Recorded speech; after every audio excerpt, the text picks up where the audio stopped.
and literally creates a cloud, a cumulus cloud.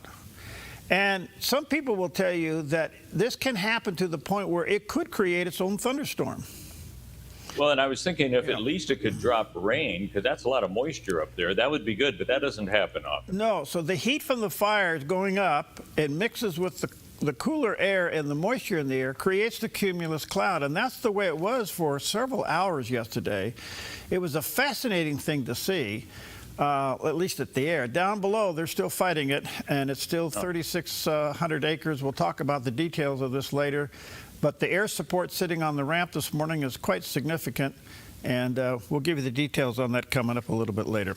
All right, good morning to you. Can you taste the fire at this point, or no wind, so it's only going straight up? Well, it depends. Yeah, when the wind's blowing around and blows the smoke in, you can smell it, and taste it. Yeah. How about now, this morning? No, right now, this morning here at the studio in the airport, it's a beautiful morning, but a few miles to the north of us there, you can see it. So anyway, good morning to you. A lot going on in the news. We'll have some of that for you. Anything special today? Yeah, I had to look at this twice. Last week when I was with you, we had Macaroni Day. Yeah. Remember that? Yeah. Well, today's Mac and Cheese Day. Oh. So I guess the Macaroni Day is more Italian, and this is more American, I guess. It makes me wonder, did the people from the Netherlands and Sweden, the Norway, and some of those places, did they really go for mac and cheese in the United States? I don't know. If they had ranch sauce, they probably did. I don't know how you put ranch sauce on there, but they seem to like it. So you like mac and cheese? I do. I haven't had it that much, but, I have found that they've turned it into more of a highfalutin kind of a side dish. It's a delicacy at some restaurants. Yeah, and it's not just the way you'd make it at home. It's kind of unique. No. So. Anyway, Mac, I like it. It's just high in carbs, that's for sure. Well, I tell you, the mac and cheese at Costco is really good. Oh, I don't think I've ever had that. Yeah, you can get a little thing of mac and cheese at Costco. Which sometimes they got it for our lunch meetings here. They'll get it, Ooh. It's actually really tasty, yeah. And I will have to try that. I normally like to get the taco platter where you make your own tacos. It's like $20. Yeah, and it lasts for like 3 days. Yeah, you and Jerry do that, yeah. That's good, yeah. But mac and cheese, I'll have to remember that. I haven't thought of going to Costco to get mac and cheese. Hey, it's Cow Appreciation Day. All right. And I know with your 4-H background, you certainly like that. And I've seen so many videos of cows and donkeys who are affectionate. Yes. I never thought cows could be affectionate until you see somebody who is with them every day. They've got the name. The cow will come up and they want to be hugged. I mean, it's crazy. I guess it just shows animals want to have attention like that. Yeah. And then it's also, go ahead. I was going to say, you ever hug a longhorn?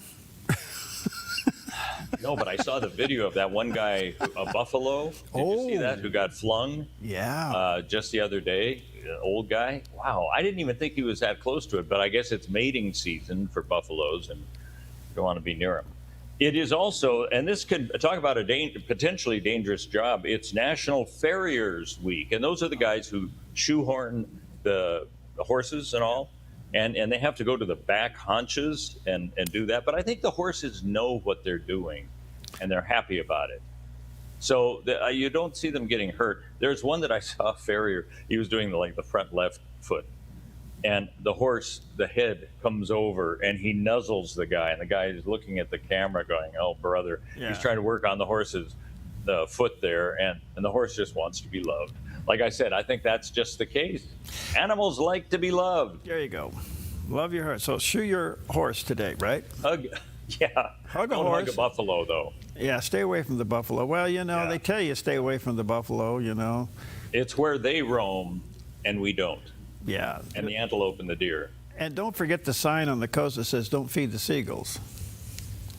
Is there? Well, oh boy, you will be attacked almost. That's exactly right. So don't feed the seagulls because they'll come in and take your lunch and everything. So. Well, yeah. All right. Well, listen. All that's good stuff. Let's check out the mac and cheese as it relates to the weather here. It's going to be a hot one today. Here's a look at your Tuesday weather from Grange Co-op. Across northern Oregon and southern Washington, sunny conditions in Vancouver near 88, Portland 89, Wilsonville 92, and McMinnville 89 with a calm northwest wind. Through the Willamette Valley, persistent sunny skies with an afternoon high of 90 in Salem and Eugene. Albany tops out at 89 and Corvallis near 88 with temperatures cooling into the mid-50s tonight. Central Oregon starts with decreasing clouds and 94 in Prineville. Bend and Sun River see mostly sunny and 90 before a chance of thunderstorms later. Over in Boise, Idaho, heat warnings and a high of 95. Along the Oregon coast, decreasing clouds in 68 in Coos Bay and 57 in Brookings. Port Orford stays sunny with a high of 66, while Crescent City begins with patchy fog before turning partly sunny in 62. In southern Oregon, hot weather continues with highs of 96 in Grants Pass and 98 in Medford. Ashland stays sunny with a high of 93, while Klamath Falls is sunny before a slight chance of thunderstorms. Across Northern California, a slight chance of showers and thunderstorms with a high of 95 in Wairika. Redding reaches 103 and Chico 102 under clear, hot skies, while in Fort Bragg, mostly sunny with a high of 60. Around the Bay Area, mostly sunny skies bring highs of 94 in Santa Rosa. Napa and San Jose top out near 91. For Central California, hot conditions continue with highs of 100 in Sacramento, 101 in Stockton and Modesto, 104 in Fresno and Visalia, and 103 in Bakersfield. That's a snapshot of today's weather from Grange Co-op. All right, there's a picture of the airport right down there this morning. That's us. You can see, a pretty interesting shot.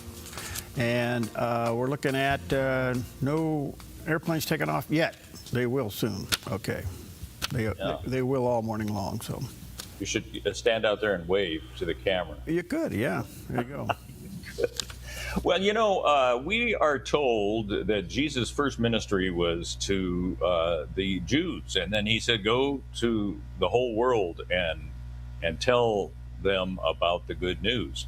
Well, actually, David Jeremiah says, "You know what? That is the state as to where we are right now, to go out to the entire world." Jesus ministered in Israel. He never left Israel, but he empowered his disciples to go into all the world and preach the gospel. And he has told us that's our responsibility, each of us, to find a way to leverage the gospel for the whole world. And that's why we have radio and why we have television, and that's why we do social media and why we write books, is because we're trying to reach as many people as we can with the gospel. That's what Jesus has empowered us to do. These are the greater works he's given us to do because he went to the Father. And isn't it interesting? He went to the Father and put his DNA in every single Christian who's still on this earth. His DNA is the Holy Spirit. Isn't that something? While he was in Israel, he was confined in his own body. When he went to heaven, he said, "I'm going to give you all the Holy Spirit." And the Holy Spirit came on the day of Pentecost, and now every single person who believes in Jesus Christ has the Holy Spirit living in them, and they can carry the message of Christ wherever they go. I pray a prayer sometimes when I get up in the morning, "Lord Jesus, help me to take the influence of Christ wherever I go today." And all of us can do that. And when we do that, we're doing the greater works that Jesus said we would do, because we're going where he did not go, but he sent us as his representatives. Well, there you go. That is terrific, Perry. That reminds me, I know that over the years, because I've heard the discussions, and you have too, people have asked, why does the Dove, why do you need to expand? Why do you need to, when we're radio, why do you need to go into TV? And the first time I heard that, I just thought, I'm astounded that question is being asked, but I do need to have an answer for it, because I thought it seems obvious. And some of these people, Perry, as you know, were staffers, saying, why do you need to expand? Aren't we just happy with what our own little enclave, what we're doing there and all the rest? And I know you have the vision for what David Jeremiah said. I mean, he's right on target with all of that, to expand it out, not to build an empire, but to use what we have available to us that no one has ever had until now, radio and TV and cable and all the rest, to expand it out. And I don't know. I guess sometimes I get a little bit miffed when I hear staffers saying, why do you do what you do to expand? It's like, why are you here doing this? What's your purpose? Well, see, you know? that's the point. In today's world, look, never did this to get in to be big. I got into this because, well, first of all, God called me, but the second reason is that I saw the impact power of it. You can get into homes and cars and phones and TVs and things where nobody goes. I mean, you can get into the private areas of people's lives and spread the gospel. And we just go through open doors. I have to tell you, we have so many opportunities in front of us. I mean, people want the Dove programming on other stations, and we're going, do we do this? Some people would say jump at it. The evangelistic part of me says go. The business part of me says wait. But through the years, we subscribe to a population chart, so to speak, and the Dove television footprint now is 17 million. If you can believe. I was amazed when you mentioned that a few weeks ago. Now that's the population. I wish they were all watching. We go there for the simple reason you don't know who and when they'll tune in. You have no idea when they're scanning the dial, boom, they land. And that fulfills the scripture. It's two places in the Bible, but Romans 10:20, I was found by those who were not seeking me. How does that happen? How does somebody find Christ and they're not even looking for him? Well, they're scanning the dial, and all of a sudden they land on a program that grabs their interest. And then the next part of their scripture is, and I manifested my love to those who didn't ask. So they land on a program, they're watching it, and all of a sudden they discover something in their heart and in their spirit. Man, there's some love here, there's some common sense here, there's some reality here. And that's what we do. Well, look at the expansion now to Nevada. And I know you've had some possibilities over the years for Arizona, so I say bring it on, baby. It's hard getting by on 2 hours sleep, but I'll try it, Steve. I'll try it. Hey, you've lived that way for many years so far. Why change it now? Yeah, why change it now? Okay, let's take a look at do the Donald Trump thing. Yeah. Well, right. I think I know why that happens. Okay.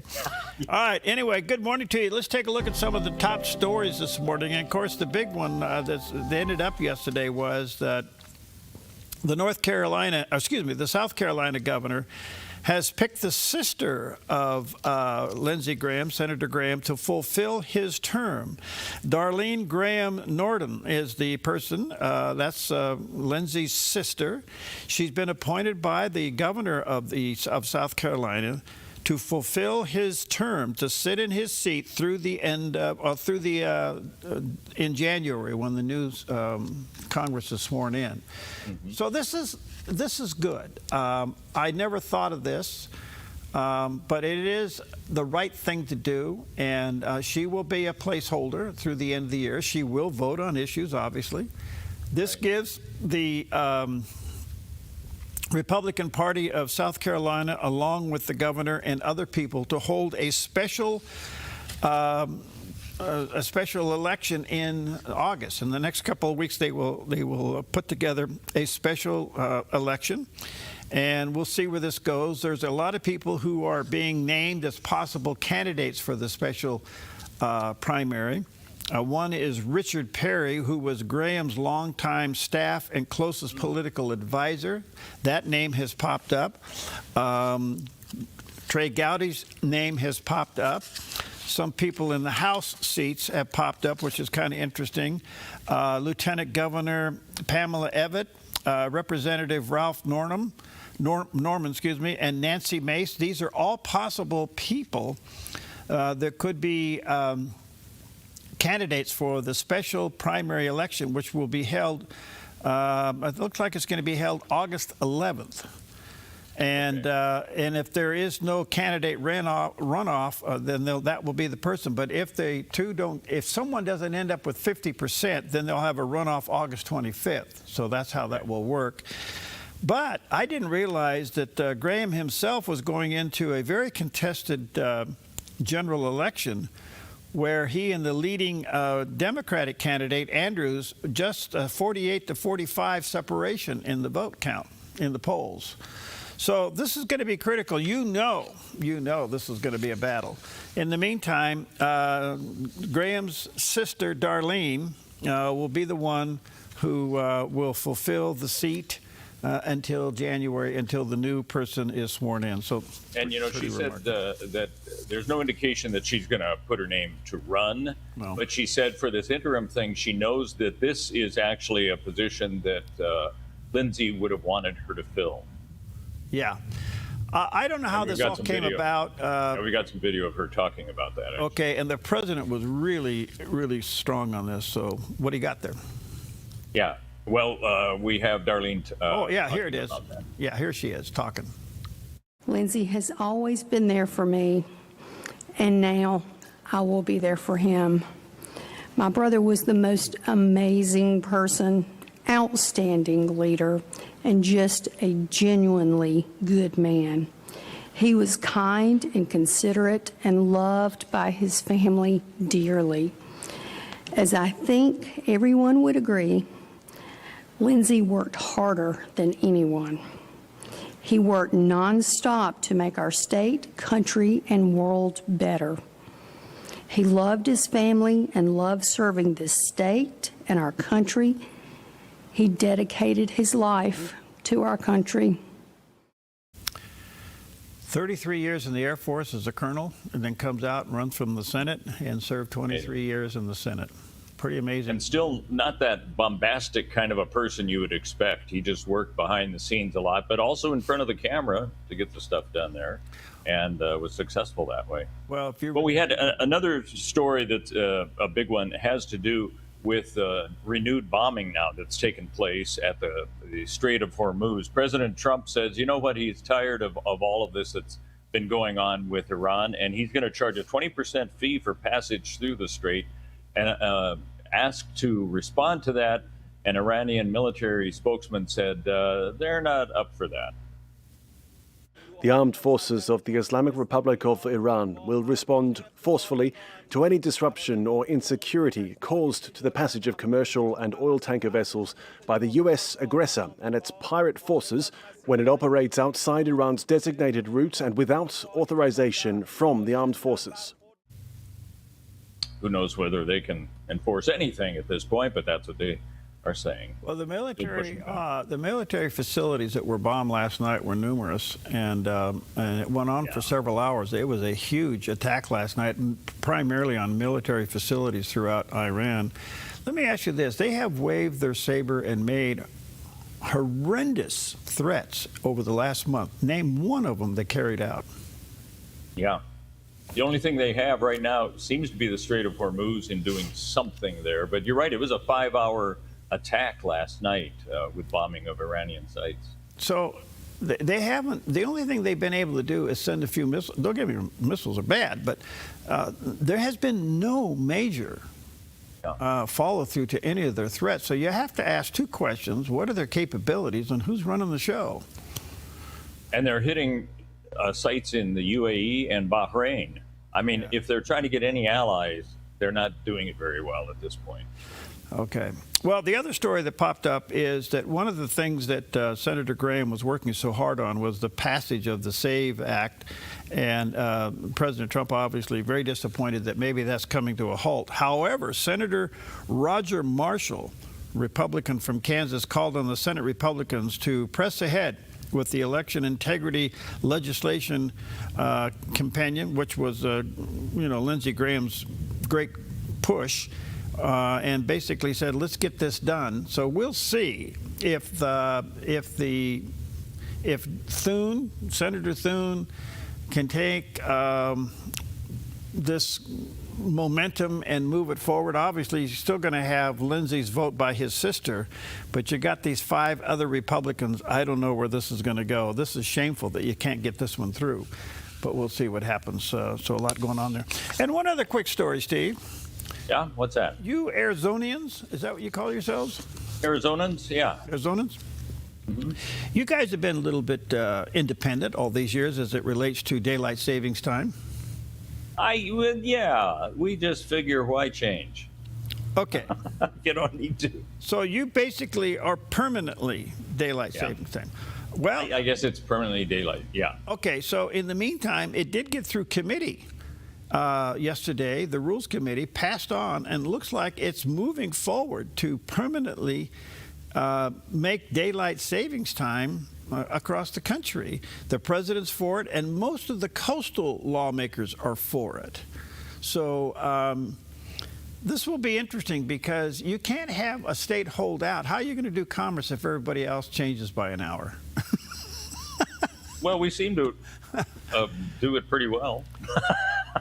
Yeah, okay, so I mean, it's time zones, I understand that. But in the meantime, it looks like it's moving forward. So wouldn't that be interesting if we say no to, well, say yes to permanent daylight savings time? Yeah. We'll see where it goes. All right, more coming up in just a moment. We'll be right back. And I will say, everybody made me lift my eyes up. Every burden only made me stronger. Every sorrow only made your joy go deeper and deeper, deeper and deeper. In today's world, we've become too used to hearing bad news. Why not help share a little good news instead? With custom-designed messages in both English and Spanish, manufactured right here in the USA. Wearing apparel from Good News Products is a small but mighty way to help lift the spirits of friends, family, coworkers, and more. Visit goodnewsproductsusa.com today. Use the QR code and take 15% off your first order. Good News Products, because everybody loves good news. He's got the whole world in his hands, and he knows the plans for us. Above and beyond we could ask or imagine. His grace is more than enough. It's in his hands. It's in his hands. He's got the whole world in his hands. Come on, Steve.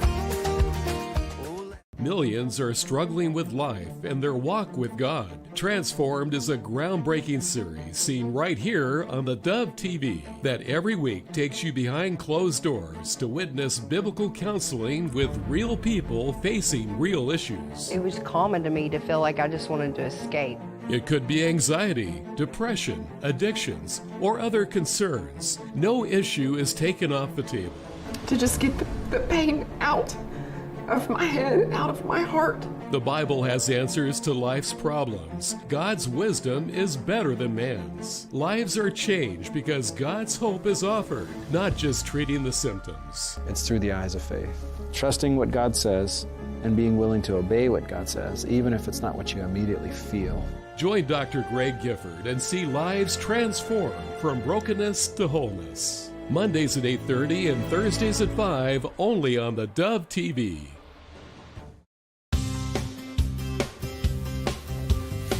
All right, welcome back. Happy Tuesday to you.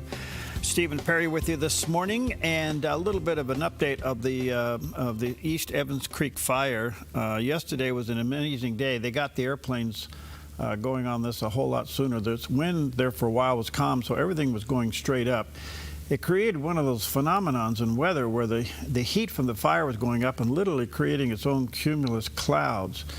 So here's the latest. It's still around 3,600, almost 3,700 acres, only 5% contained. 5 aircraft are sitting on the field this morning ready to go out, including a DC-10, which makes it 6. So we'll have a picture of that for you coming up. They are working hard to contain some of the lines. They seem to be doing pretty well with that. You can see the DC-10 parked down there. I don't know if you can see that real, but there it is. In the meantime, they've brought in extra crews to do structure protection, which is good.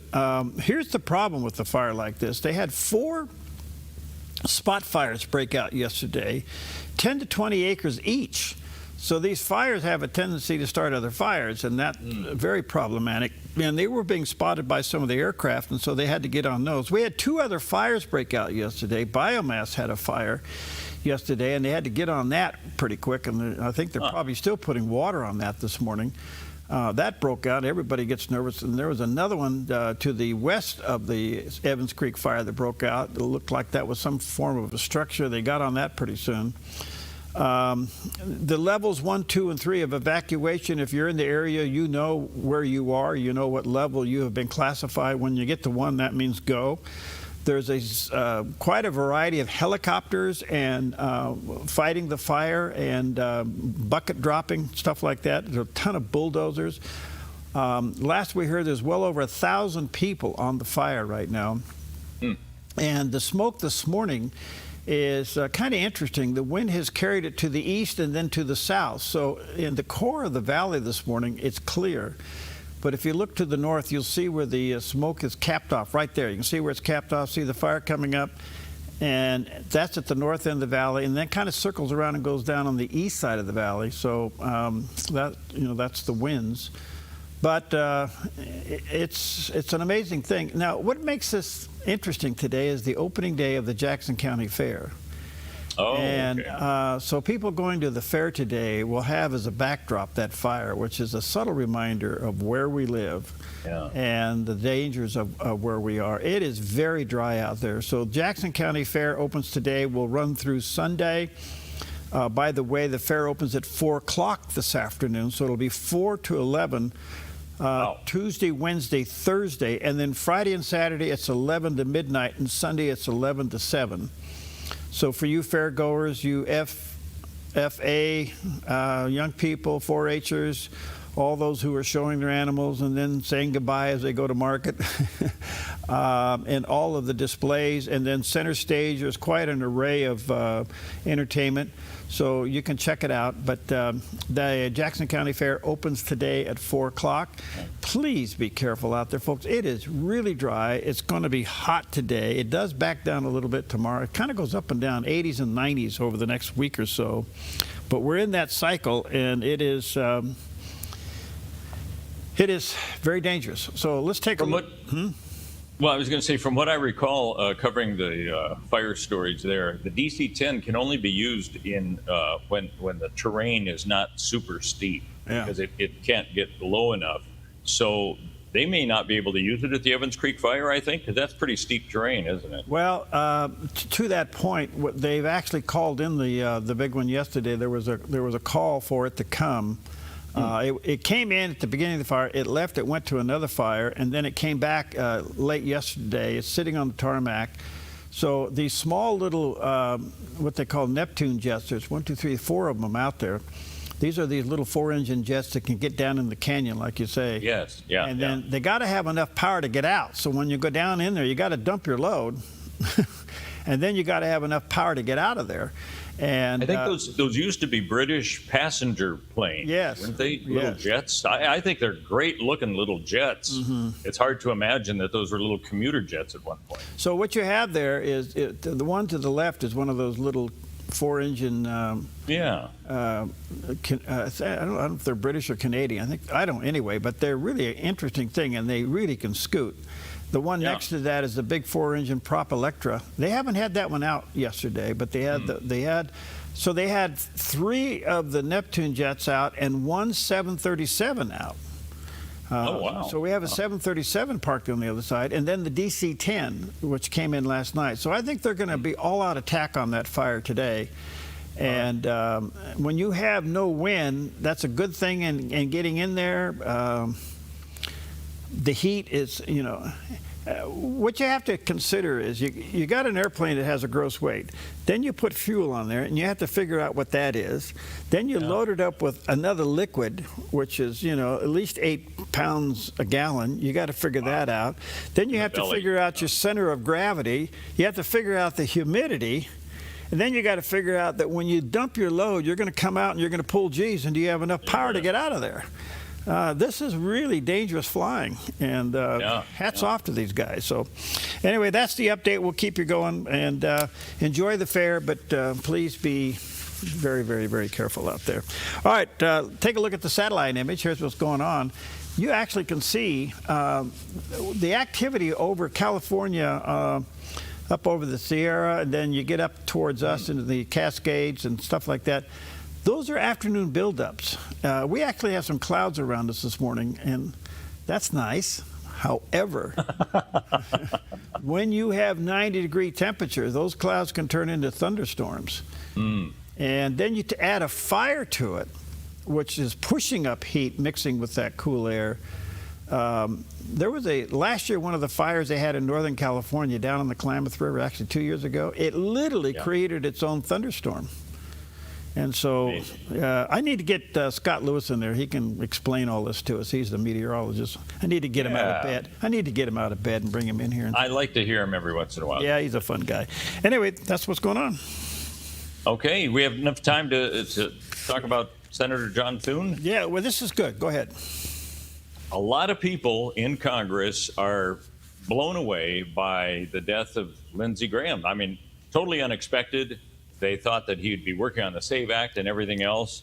Senate Majority Leader John Thune was one of those. You could tell he was surprised by it all. He got pretty emotional when he talked about his friend and statesman Lindsey Graham. Come to the floor today with a heavy heart. President, come to the floor today with a heavy heart. Look to my right. Look to my right. And I see a desk which we in the Senate refer to and know as the John Calhoun desk. Okay, I tell you what, we'll bring that back to you. We got a little audio. See if we can do that. Yeah, we'll straighten that out. It's pretty interesting. He did get quite emotional yesterday, and there at the desk of Lindsey Graham, his seat in the Senate, they cover it with a black cloth. Mm-hmm. You know, I mean, it's a shock. It's a shock. Think the last 3 days, all that's happened. It's been amazing. Amazing. All right, we'll take a quick break, and we'll be right back. You reach beyond majestic beauty to this broken place. You reach beyond heaven's glory to hang upon a cross. I'm Susanna, and I contracted KA Designs to do custom cabinets throughout my house. We chose a really beautiful maple wood that really creates like a nice airy space. Everything was custom, and it was really cool because I got to literally see it come to life in person. We love to entertain, and we have a large family, so everything came together perfectly, exactly what I wanted. I highly suggest KA Designs if you're looking to design your dream house. Go check them out in their showroom. You will not be disappointed. Come fall in love with Northridge Senior Living, where contemporary sunlit interiors meet old world elegance. Walk through our lovely hallways and enjoy the fun staff-led activities. Forge lasting friendships with other residents and our exceptional caregivers. Dine in style. Gather near the fireplace under breathtaking chandeliers. Our reasonably priced apartments are spacious with private balconies. Northridge is Christian-owned and operated, pet-friendly, and only 2 blocks from Asante Rogue Regional Medical Center. On-site, in-home care is available. We also offer senior adult daycare. Your loved one can spend the day with us, and the evenings with you. Northridge Senior Living, your home. Pastor Jack Hibbs, championing religious liberty, a deep love of God, freedom, and America. You may have seen him in the news during COVID as he pushed back against government-mandated church closures. Now you can see him on theDove TV every weekend on Real Life with Jack Hibbs. Learn, grow in your faith, and impact the world with authentic biblical teaching. Watch Real Life with Jack Hibbs Sundays at 10 a.m. and 7 p.m. on theDove TV. Okay, welcome back. 25 minutes before the hour. Stephen Perry with you this morning. And of course, last night, 5 hours of constant bombing there in Iran. Most of these sites were military sites, and the exchange is just amazing. And now it's all over the control of the Straits of Hormuz. I don't know what's going to happen here. You know, we inserted the blockade. Crazy. So let's check in with CBN News and Gordon Robertson and others to give us an update. The president of Israel mourning the loss of Senator Graham, while the U.S. and Iran continue exchanging strikes over control of the Strait of Hormuz. Julie Stahl has more. Israelis were shocked at the sudden death of Senator Lindsey Graham over the weekend. President Isaac Herzog hailed him as a true friend of Israel and personally a dear friend. He maintained his steadfast and unwavering support for the people of Israel, especially at our most difficult and painful moments. Lindsey understood the profound importance of the U.S.-Israel partnership and tirelessly advocated for our shared values and shared interests. Meanwhile, the U.S. and Iran continue to exchange attacks on Monday over control of the Strait of Hormuz. The U.S. struck dozens of sites overnight, while Iran is retaliating by launching missiles and drones against Jordan, Kuwait, Oman, and Qatar. CENTCOM said it struck 140 military targets over the weekend after Iran blatantly attacked a Cyprus-flagged container ship. The ongoing conflict over the strait is throwing the peace negotiations in doubt. The Wall Street Journal reports some senior administration officials said a nuclear deal looks more and more unlikely. Julie Stahl, CBN News, Jerusalem. Well, I've said many times there won't be peace in the Middle East until this terror regime is no longer in charge of Iran. As long as they have access to all that oil money, and there's substantial money, they're going to continue to fund terror proxies, whether that's Houthis or Hamas or Hezbollah or some brand new group they'll mint from afresh. They firmly believe their ideology, and their ideology is quite clear. Israel is the little Satan. You and I are the great Satan. They will not rest until Israel no longer exists. The Jewish entity is completely defeated, erased from the map. They won't rest until the United States is no longer the greatest adversary of Islam in the world today. That's what they think. We want to somehow be nice to them. I don't understand that as a foreign policy. I don't understand negotiations with them. Their ideology allows them to lie to us. Their ideology allows them that when they're weak, it's okay to make peace with the infidel and just wait until you gather enough strength in order for you to strike again. That's what they firmly believe, and it's about time we believe it too. Now, currently in our U.S. Senate, there is such a narrow Republican majority supporting the president in this war. And are we going to see defections for political advantage in the midterms? Are our gas prices going to dictate our foreign policy? Finally, we have someone making a move saying this is nuts. We shouldn't have allowed this for 47 years. We're the leader of the free world, and these guys are fomenting so much terror throughout the world. It shouldn't be happening. It got so bad there was an alliance with Venezuela right in our own hemisphere. It makes and has made no sense for me for so long. It's about time we got a backbone and said no. Do not do this. Not on our watch. We're not going to allow this terror regime to continue. Whatever it takes to change that government, we need to be dedicated to. The people of Iran have said 5 times in the last decade, we don't like them. We want to overthrow them.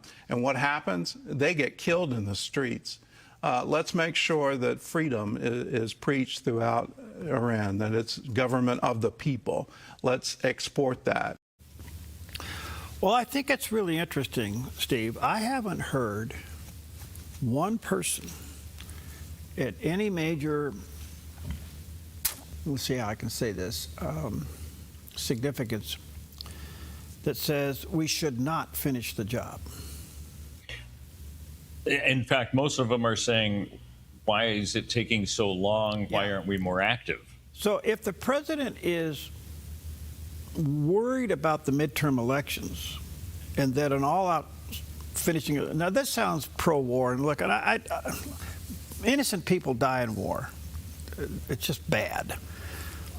The fact of the matter is, and I think Gordon Robertson just explained it so clearly there, when are we going to understand what we're dealing with, and why do we think that somehow we're going to take 4,000 years of philosophy and thinking and belief and change it in a 3-day meeting? It ain't going to happen. Good point.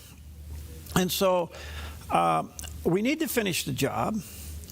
70 to 80% of these people of Iran don't want this regime. Israel has the intelligence as to know where all the people are, and we need to lean on that and finish it out. I don't know. I don't know who is around the president, or if it's himself, being the great real estate tycoon that he is, and at the end of the day he gets what he wants, that somehow that negotiation tactic works in foreign policy. It doesn't appear so. So when are we going to wake up to the fact that the core of who they are as people and what they believe, when you have a theocracy, you're dealing with a theocracy. You're not dealing with any other form of a government than a theocracy that believes that they believe they should be king of the world. Yeah. I don't know when we're going to wake up and say that can't happen. I don't know. That's my 2 cents. And hey, I'll tell you what's happening, the weather. Here it is. Here's a look at your Tuesday weather from Grange Co-op. Across northern Oregon and southern Washington, sunny conditions in Vancouver near 88, Portland 89, Wilsonville 92, and McMinnville 89 with a calm northwest wind. Through the Willamette Valley, persistent sunny skies with an afternoon high of 90 in Salem and Eugene. Albany tops out at 89 and Corvallis near 88 with temperatures cooling into the mid-50s tonight. Central Oregon starts with decreasing clouds and 94 in Prineville. Bend and Sun River see mostly sunny and 90 before a chance of thunderstorms later. Over in Boise, Idaho, heat warnings and a high of 95. Along the Oregon coast, decreasing clouds in 68 in Coos Bay and 57 in Brookings. Port Orford stays sunny with a high of 66, while Crescent City begins with patchy fog before turning partly sunny in 62. In southern Oregon, hot weather continues with highs of 96 in Grants Pass and 98 in Medford. Ashland stays sunny with a high of 93, while Klamath Falls is sunny before a slight chance of thunderstorms. Across Northern California, a slight chance of showers and thunderstorms with a high of 95 in Wairika. Redding reaches 103 and Chico 102 under clear, hot skies, while in Fort Bragg, mostly sunny with a high of 60. Around the Bay Area, mostly sunny skies bring highs of 94 in Santa Rosa. Napa and San Jose top out near 91. For Central California, hot conditions continue with highs of 100 in Sacramento, 101 in Stockton and Modesto, 104 in Fresno and Visalia, and 103 in Bakersfield. That's a snapshot of today's weather from Grange Co-op. Okay, well, good morning to you. Let's check out this day in history with Mr. Jerry Bilden, and it's always a surprise with what he comes up with. Here it is. Did you know, on this day in history, the 14th of July, 1789, Paris exploded into rebellion, igniting the French Revolution with the storming of the Bastille prison. This formidable fortress was a haunting symbol of royal tyranny, holding merely 7 prisoners within its cold stone walls. The enraged crowd overran the prison, signaling the end of the absolute monarchy and launching an era of liberty, fraternity, and equality. Today, we commemorate this event as Bastille Day or the French National Day. Every year, France celebrates it with grandeur, featuring everything from impressive military parades marching down the iconic Champs-Élysées to vibrant fireworks lighting up the sky. On this day, France remembers its rebirth, honoring the pivotal moment that changed their history forever. Ho-ho! Sounds like Jerry had a few cigars there before he... Well, he did, yeah. He did. You know, don't go hunting for the Bastille these days. It's gone. From what I've been told, it's a parking lot. It's not there anymore. Well, the other thing... did not want to go to the Bastille prison. That was a terrible place.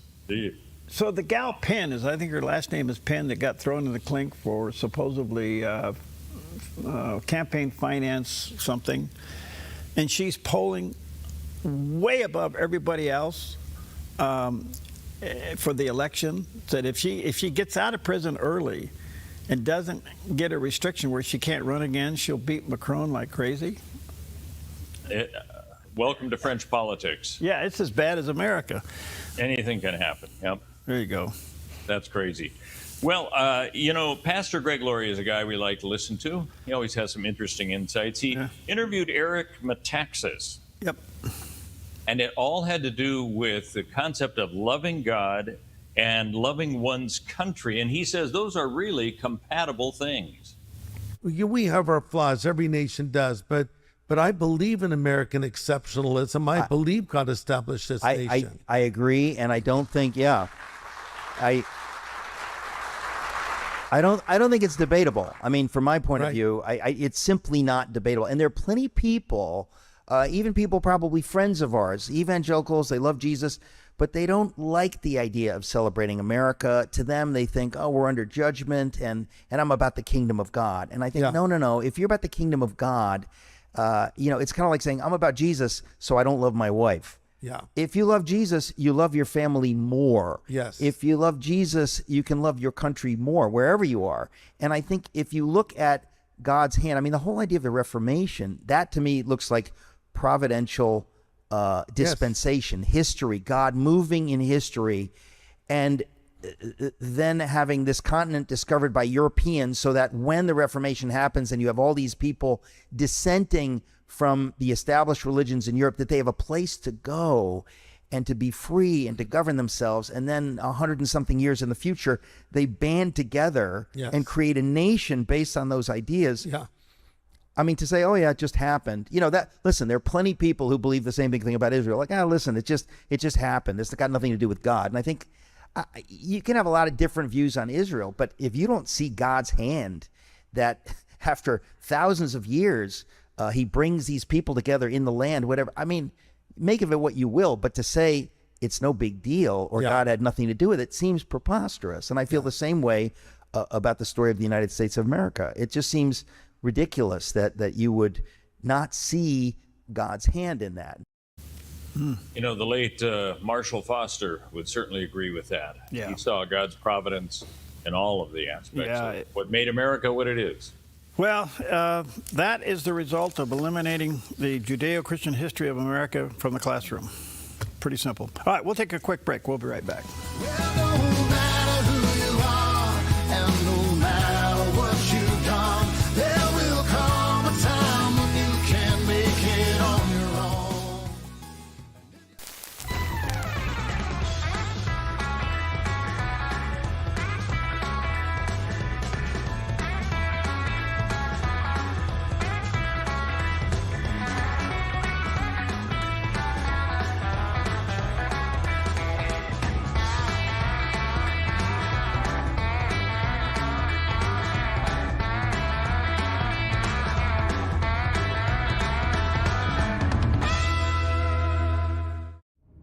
When life feels heavy, your body feels it, your mind feels it. That is why I created Organic Elements Wellness Spa, a place where wellness is not a luxury, it's a way of life.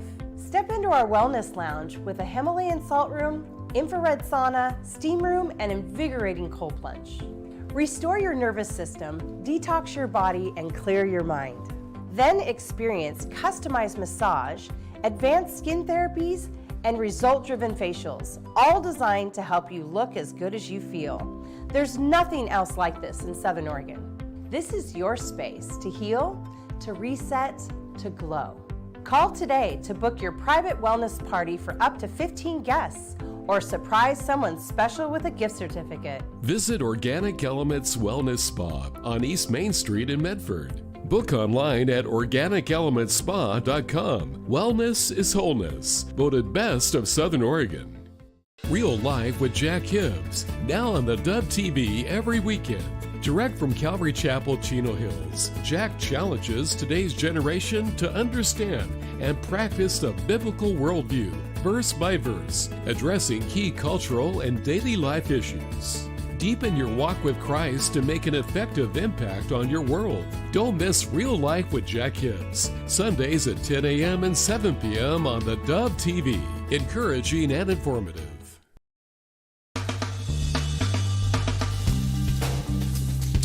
All right, 10 minutes before the top of the hour, Stephen Perry with you today. Be careful, pretty warm around. By the way, how hot is it down there?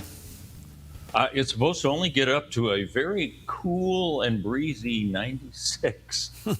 Well, which is far cooler than it's been this week. So we'll take every temperature created. We may equal you that today. We'll see how it goes. Okay. All right, yesterday I had Tom Del Beccaro back on. He's quite a guy, and asked him if he thought that the Lindsey Graham peace proposal for Ukraine and Russia, and what does he think about this? And would this be a loss for Putin if they actually came together and agreed to stop the war? Here's what he had to say.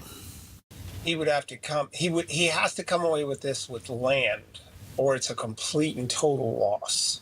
And of course, Zelensky has previously said that will never happen. But that could be posturing. At the core of this, Putin did not like what the breaking apart of the Soviet Union. And it was remember, when he started in Soviet government, he saw this before his eyes. And I think that's the main motivating factor. Remember, in Russian history, you are Ivan the Terrible or Peter the Great. Ivan the Terrible sounds like a scary man, but really what he was a failed. He gets called the Terrible because he failed in history in the eyes of the Soviets or the Russians. Peter the Great, Catherine the Great, they succeeded at something. And Putin envisioned himself as Vladimir the Great and restoring the empire. And I think that at the core of it is what's most important, which makes him potentially Vladimir the Terrible, and that's what's so hard for him. Well, I don't know. We'll see what happens. Does real estate get involved? Apparently so. We'll see. I don't know. I don't think we understand inside a lot of this stuff. And the other thing we don't get is the history of it. I think it's easy for us to armchair anything, but we don't understand the history of some of this stuff and how far back some of this rub really goes. So, all right, got some great guests coming up, so stick around for some good conversation. I look forward to having Dennis Neal back with me, excuse me. We'll talk to him about, he's quite a guy. Organers. Really? He's talking about organers. People who've left Oregon? Yeah. And it's pretty legitimate. And why? I haven't heard that term before. Organers. Adios, amigo. I'm out of here. Which is sad because we're a beautiful state and we need to fight and get it back, so to speak. Absolutely. Right. There you go. Well, whether it's a squirrel or a feline, sports games sometimes can get derailed by the most unlikely little critters. He's walking. He's walking to the 3. He's at the 2. And the cat is in the CDW red zone. CDW, people who get it now, a policeman, a state trooper has come on the field, and the cat runs into the end zone. That is a touchdown. Raiders special teams unit comes out for kickoff coverage with our friend, and he's lining up, and he's flying down the field. Look at him, he's going down the cover. Janikowski's kickoff return by Quentin Dent. And there's your little squirrel friend running around in the end zone. The officials stop play because of it. He's been trying to show the Packers the way to the end zone. He's been spending more time in it than the Green Bay side has. Well, let's analyze it. That's good form. Springing, yeah, I like that. There's a pigeon on the field. How did he get in there? He wanted to get down there. He couldn't get a seat. He tried to get up above. He was in the middle of the action. I thought the shoe came off. I think there were 2 pigeons there. Those 2 guys don't know there's a game here. That's fine. It reminds me of the Randy Johnson pitch that he made years ago where he wound up, he threw it, and a bird happened to be coming right across, and that was the end of the bird. The baseball pretty well decimated it. Well, we've seen the deer and the alligators on the golf course. Yeah, that's right. You know, and the squirrels picking up the ball and running away with it, you know. So, I don't know. Have you ever come upon a wild animal? I almost had one when I was on my Harley intersect with me. Oh. I don't know why. I tried, and I had fairly loud pipes. It didn't seem to make a difference. That deer was going to keep going, and I mean, it must have been inches. My back tire just missed it, and he just kept running. I don't know. I think he was on crack. That's my theory. He somehow got into the fentanyl, and he was just crazy. Well, okay. Deer's on crack, a problem, I think, for all foresters. Okay, well, all right. You miss your Harley days? I kind of do, yeah. Yeah, it was fun, but I got a Harley to ride with other people. There you go. So that was the purpose of all of it. All right. Yeah, that was a lot of fun. Take with you 1 Timothy chapter 2, verse 5, a very powerful statement today. For there is one God and one mediator between God and men, the man, Christ Jesus. Yeah, take that and think about it today. There's our backyard with the smoke and the clouds mixed together at the north end. Like there's no tomorrow, like I'm on borrowed time. How can I grow spiritually? It's one of the most meaningful questions we can ask, and you're not alone in asking it. Over the years, 5 simple but powerful keys have helped countless people deepen their faith. 1, rediscover the Bible. Let God's Word speak to you in new and fresh ways. 2, restart your prayer life. Even small, consistent steps make a big difference. 3, reconnect with God's people. We truly are better together. 4, resist your sinful habits. Grace is always greater, and change is possible. And 5, invest in others. This might just be the most life-giving one of all. God has a place for you to serve and people He's specifically placed in your path. So here's a loving nudge. Don't just sit back and soak up another sermon. Take what you've learned and start living it out. When you pray for and support the Dove, you're stepping into something bigger than you might realize. You become a media missionary right alongside us, carrying hope and encouragement into thousands of homes every single hour, in your own backyard and literally around the world. Your generous support keeps the Dove on the air and actively spreads the gospel far and wide. We are so grateful for every partner who makes that possible. Would you prayerfully consider a special summertime gift today? Summers are always a little challenging for us, and your support would mean a lot. You can give anytime by calling 541-776-5368 or safely and securely at our new website, theDove.us. Thank you so much for your partnership. Together, we really are changing lives for good and pointing people to the Lord every single day.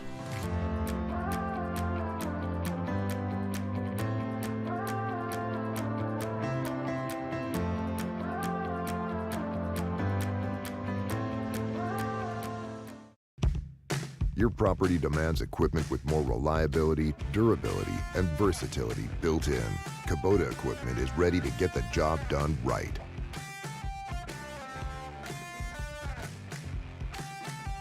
Having Kelly's be an automotive shop that takes care of people first is everything that you could hope it could be. Customer service and caring about others first is extremely important, and why we come here and why we keep coming here, and now why our children come here. The first experience they had with Kelly's, got in right away, took care of them, was honest with them, and they were like, I'm going nowhere else but Kelly's from here on out. And so just in one experience, you have 18-year-old kids being like, that's where I'm taking my car. You're watching the Dove TV, encouraging and informative for Bend and Central Oregon. Seen on KBND 14 and these Dove TV affiliates. Good morning. You're tuned to the Dove, encouraging and informative, helping Oregon, Northern California, Idaho, and Nevada start the day with news and encouragement.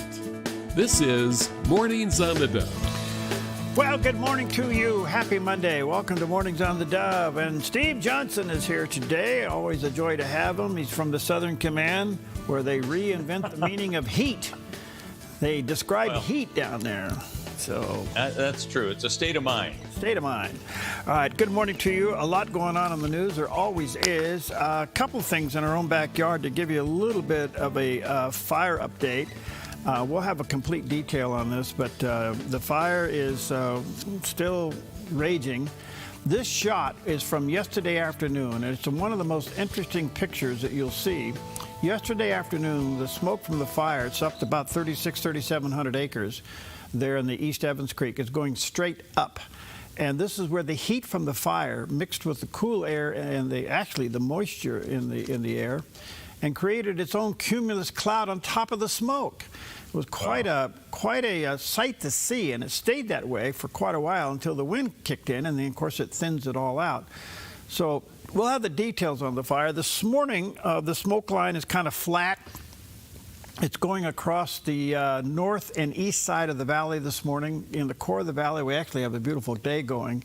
But just to the few miles north of us, there it is. You can see the high clouds, and then you can see where the smoke is right at the top of the mountains, if not even down into the valley. So the temperature inversion is holding it down. That's a picture of the airport. If you look over just down at the bottom there, you'll see the DC-10 came in last night. We have 5 other bombers sitting on the tarmac, 3 over at the actual tanker center, and 1 extra one out here on the tarmac. Those little 4-engine jets were really active yesterday, going all day long. And we have a 737 flying. So we have a lot of aircraft on this fire. We'll give you the details, but still only about 5% contained, and it's our nightmare. We look out there and we see that, and it's what we don't want to see. So anyway, a lot in the news, fallout from all kinds of things going on, from last night's bombing in Iran to follow-up from the sudden passing of Senator Lindsey Graham. We have a lot to talk about. Anything special? Well, you said today is the first day of the Jackson County Fair. Is that right? Yep. Today or tomorrow? Opens today at 4 o'clock. All right. Well, it's Cow Appreciation Day. Oh. That would be an appropriate thing to have on the Jackson County Fair. That's right. Go hug a cow somewhere. It's also, we had Macaroni Day last week. This is now National Mac and Cheese Day. So this has turned into a cuisine of French kind of delicatessen type thing. Yes. Mac and cheese. It's not the way it was when we were, getting it out of the instant can and all this stuff. Now it's there. And if you have mac and cheese, there's nothing better than putting more cheese on the mac and cheese. There you go. It's just a great thing to do. So it's a delicacy now in some restaurants. Yeah. It is. Yeah. It's like an official side. You can either have wonderful, healthy vegetables or mac and cheese. Mac and cheese. There you have it. All right, good stuff. One of the most interesting marketing phenomenons is Chick-fil-A. Chick-fil-A has in what way? Well, it has a black and white cow promoting chicken. You ever noticed that? And doesn't the cow have a sign that says "Eat more chicken"? Yeah, so that yeah. You're not eating. So you have a black and white cow promoting chicken. Hug that cow. Chick-fil-A was one of the FIFA fans' favorite places to go, by the way. Yeah, they really enjoyed it, especially the Chick-fil-A dip. That's wonderful. You ever had it? It really is, too. It is better than so many secret sauces. Yeah, it's a great sauce. All right, let's check out the weather with skinny little chicken guy. Here's a look at your Tuesday weather from Grange Co-op. Across northern Oregon and southern Washington, sunny conditions in Vancouver near 88, Portland 89, Wilsonville 92, and McMinnville 89 with a calm northwest wind. Through the Willamette Valley, persistent sunny skies with an afternoon high of 90 in Salem and Eugene. Albany tops out at 89 and Corvallis near 88 with temperatures cooling into the mid-50s tonight. Central Oregon starts with decreasing clouds and 94 in Prineville. Bend and Sun River see mostly sunny and 90 before a chance of thunderstorms later. Over in Boise, Idaho, heat warnings and a high of 95. Along the Oregon coast, decreasing clouds in 68 in Coos Bay and 57 in Brookings. Port Orford stays sunny with a high of 66, while Crescent City begins with patchy fog before turning partly sunny in 62. In southern Oregon, hot weather continues with highs of 96 in Grants Pass and 98 in Medford. Ashland stays sunny with a high of 93, while Klamath Falls is sunny before a slight chance of thunderstorms. Across Northern California, a slight chance of showers and thunderstorms with a high of 95 in Wairika. Redding reaches 103 and Chico 102 under clear, hot skies, while in Fort Bragg, mostly sunny with a high of 60. Around the Bay Area, mostly sunny skies bring highs of 94 in Santa Rosa. Napa and San Jose top out near 91. For Central California, hot conditions continue with highs of 100 in Sacramento, 101 in Stockton and Modesto, 104 in Fresno and Visalia, and 103 in Bakersfield. That's a snapshot of today's weather from Grange Co-op. And there's a picture of our valley to the north this morning, and that's a kind of clouds at the top and smoke at the bottom, all the way down, capping the mountains and into portions of the valley floor. So kind of that temperature inversion keeping everything low. I would imagine the fire activity is low right now, which is a good thing. So anyway, we'll keep an eye on it. We have an update for you coming up in just a few moments. Great.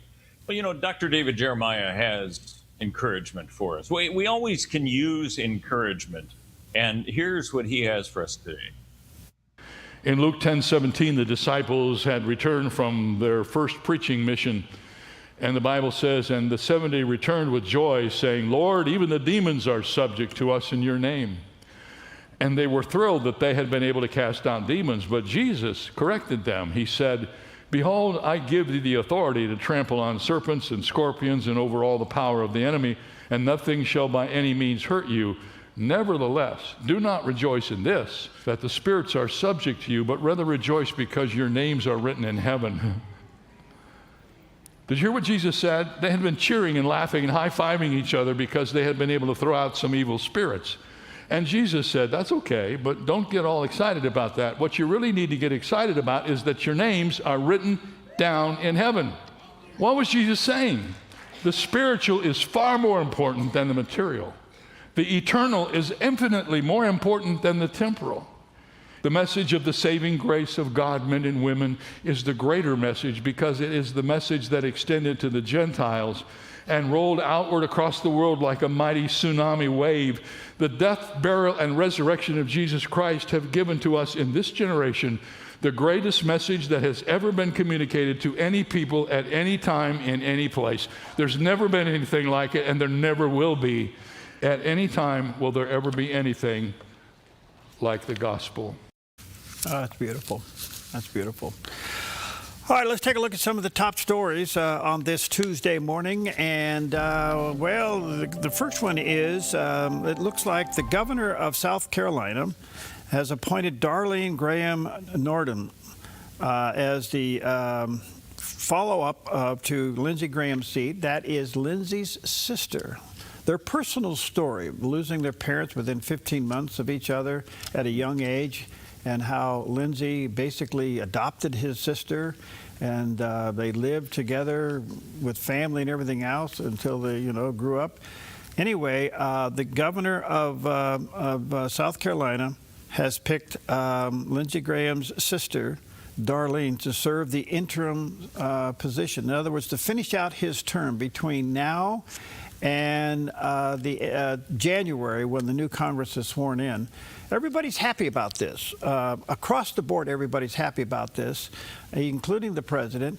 And what makes this so significant, and I'm glad they did it quickly, is because really the margins in the Senate are very narrow between the Democrats and the Republicans. And Mitch McConnell is not there to vote. He's in the hospital. Yeah. And so this would have put two votes down. It was significant. So by putting her in immediately, she can go to the floor and vote, and that is very significant. So, and she has said that we don't know that she's going to throw her hat in the ring to be permanently there, but she says she will stay for the interim period. It is such a privilege to get to finish some of his important work, and I promise to work hard over the next several months to support the president and carry forward the efforts of my brother on behalf of the citizens of South Carolina and the United States. I know Lindsey thought the world of his staff and colleagues, and with their support, I feel confident. I think this is what Lindsey would have wanted, and I plan to honor him in this way. This is really just good all the way around. And what happens now is this. She will sit in the seat through January, or up to the midterm swearing in January. In the meantime, the Republican Party and the governor of South Carolina will call a special primary election. And I understand it's going to be held on August 11th. And several candidates will be running to take Lindsey Graham's position as the Republican nominee. He already won the primary. Now he dies between the primary and the general election. So there will be several people running to get that seat. If it is no one wins with a 51% or more vote by August 11th, there'll be a runoff election on August 25th. Whoever wins that will go on and become the candidate in November. So there's quite a few names being floating around. Lieutenant Governor Pamela Evett, Representative Ralph Norman, and Nancy Mace. There are others. Trey Gowdy has been mentioned. Who knows who's going to be the nominee? By the way, Lindsey Graham was in a tight race. It was 48 to 45 against Andrews, who would have been his Democratic opponent. Now, those are beginning poll numbers, and they always seem to be what they call push polls. But we'll see what happens. But that'll be the process between now and August 11th, and we'll see how some of those names begin to firm up. So who knows what's going to happen. Yep. What's happening? Well, we also have a situation going on with, of course, overnight, 5 hours worth of bombing with the United States and President Trump finally saying, you know what, there is no peace accord at this point, and I'm going to put a 20% surcharge on all the boats that come through at all the Strait of Hormuz, and kind of getting tough with Iran at this point. We don't know if this is just a temporary thing or if it's going to go on, but Iran's military spokesperson said, you know what, they don't like the idea of what the president is doing. The armed forces of the Islamic Republic of Iran will respond forcefully to any disruption or insecurity caused to the passage of commercial and oil tanker vessels by the U.S. aggressor and its pirate forces when it operates outside Iran's designated route and without authorization from the armed forces. So the story goes on. Most of those attacked, as you mentioned last hour, Perry, were military installations and all that. So it wasn't civilian targets at this point. But here we go, another chapter in this saga. Well, since all these negotiations have begun, Iran has made some very big and threatening statements of action that they're going to take if the president or the United States did certain things. None of that's happened. The president did reinstate the blockade of the Straits of Hormuz. We'll see where this is going to go, but I think what you saw there with the Iranian guard there is nothing more than posturing to the people, his own people, which, by the way, is less than 20% of the people in Iran want the current regime. 80% want it gone. So here we are, and I think the president has slowly come to the conclusion that these people are unnegotiable, and this is going to continue for a while. I don't understand how you're going to charge 20% or whatever that is of a ship going in and out. Yeah. I mean, send the bill in the mail. Well, isn't that kind of like, yeah, the checks in the mail? I don't know. Isn't that kind of like the reverse of what Iran was doing by charging a toll? Well, it's kind of a similar type of a thing at this point, but I think what he's saying is Iran's not going to get this money. Instead, we put all our ships in the area. It's cost us a lot of money. We need to recoup some of this back. In the meantime, Iran has been lobbing missiles at the UAE and in Bahrain as well. So they're not making friends over there for sure. Yeah. The other thing that's coming out of this is, look, Secretary Hagstead of the Department of War followed up with criticisms of NATO and maybe even to the EOU. What good are you people? Yeah. I mean, you know, we've given you money, we've protected you, we've done everything else. We need a little help here, and all of you close your door on us. Yeah. I'm wondering at the end of this conflict if we're part of NATO and the UN. What a joke, you know. You just kind of ask yourself, why are we involved in these two organizations that we basically have funded completely, and they turn their back on us? It's amazing. All right, the other story that broke yesterday is, you know, the passing of Senator Lindsey Graham put into really well, I would say an unsafe condition is the SAVE Act, the Save America Act, which is voter identification. However, yesterday, Senator Roger Marshall, Republican from Kansas, picked it up and says, we're going to push this through, and here's what he had to say. Well, there's no easy mountain to climb here. And by the way, I really do believe that Mitch McConnell is going to be back. He's been he's a tough fighter his whole life. You know, he had polio at a young age. He'll be, for that important vote, Mitch will make it back as well. Look, I think we need to put just all by itself. Let's just vote on voter ID. 90% of Americans support that. Let's get it passed. Surely 10 Democrats will vote for voter ID, but I'd like to get them on record one way or the other. Then next, let's vote on some type of proof of citizenship, and we get that passed. Then let's go to the what type of guardrails do we want on mail-in ballots as well. But it's tough, and the real question we should be asking is why won't 10 Democrats support something that 90% of Americans support as well? Well, basically 5 Republicans fly, you know. I think he makes a good point there is, oh, by the way, did you notice, if you're on social media and you float around some of this stuff and you see wild headlines on social media, do you double check it against some of the news sources? One of the things that floated around out there is that Mitch McConnell had died the same day that Lindsey Graham died, okay? And so that sparked a lot of stuff. Well, you go over to the main news sources and it's not even on the radar screen. So the other story was yesterday there's a video out that shows Mitch McConnell doing jumping jacks and twisting around on the hospital floor. All sorts of stuff. AI has gotten really good, hasn't it? You look at this and go, yeah, right, okay. But apparently he is in the hospital, he is recovering. And you know what? At the end of the day, if this comes to the floor for the vote, they will wheel him in. I think so, and we don't even know really why he's in the hospital at this point. Well, he fell, and it took its toll on him. All right, we'll take a quick break. We'll be right back.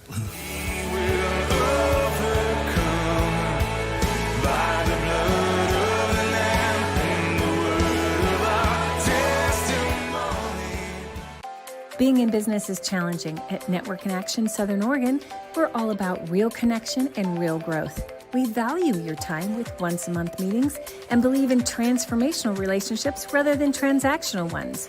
We have 3 groups in the Valley, a Christian group, a Medford group, and a Grants Pass group, all filled with amazing local professionals. Network in Action Southern Oregon, so much more than just networking. Find out more at sonetworking.com. Come fall in love with Northridge Senior Living, where contemporary sunlit interiors meet old world elegance. Walk through our lovely hallways and enjoy the fun staff-led activities. Forge lasting friendships with other residents and our exceptional caregivers. Dine in style. Gather near the fireplace under breathtaking chandeliers. Our reasonably priced apartments are spacious with private balconies. Northridge is Christian-owned and operated, pet-friendly, and only 2 blocks from Asante Rogue Regional Medical Center. On-site, in-home care is available. We also offer senior adult daycare. Your loved one can spend the day with us, and the evenings with you. Northridge Senior Living, your home.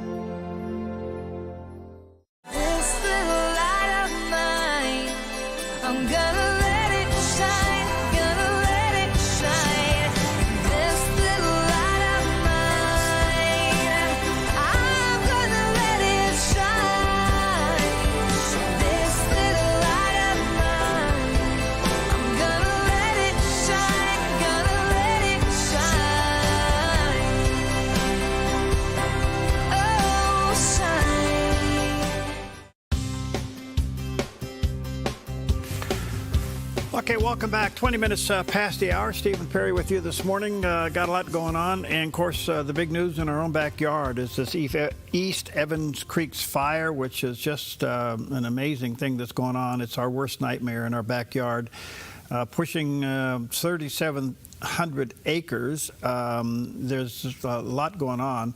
This picture was taken from yesterday afternoon, which was one of those almost meteorological wonders, how the heat from the fire mixed with the cold air above and even the moisture in there, and literally created a cumulus cloud up over the top of the fire and the smoke. It went on for quite a while yesterday.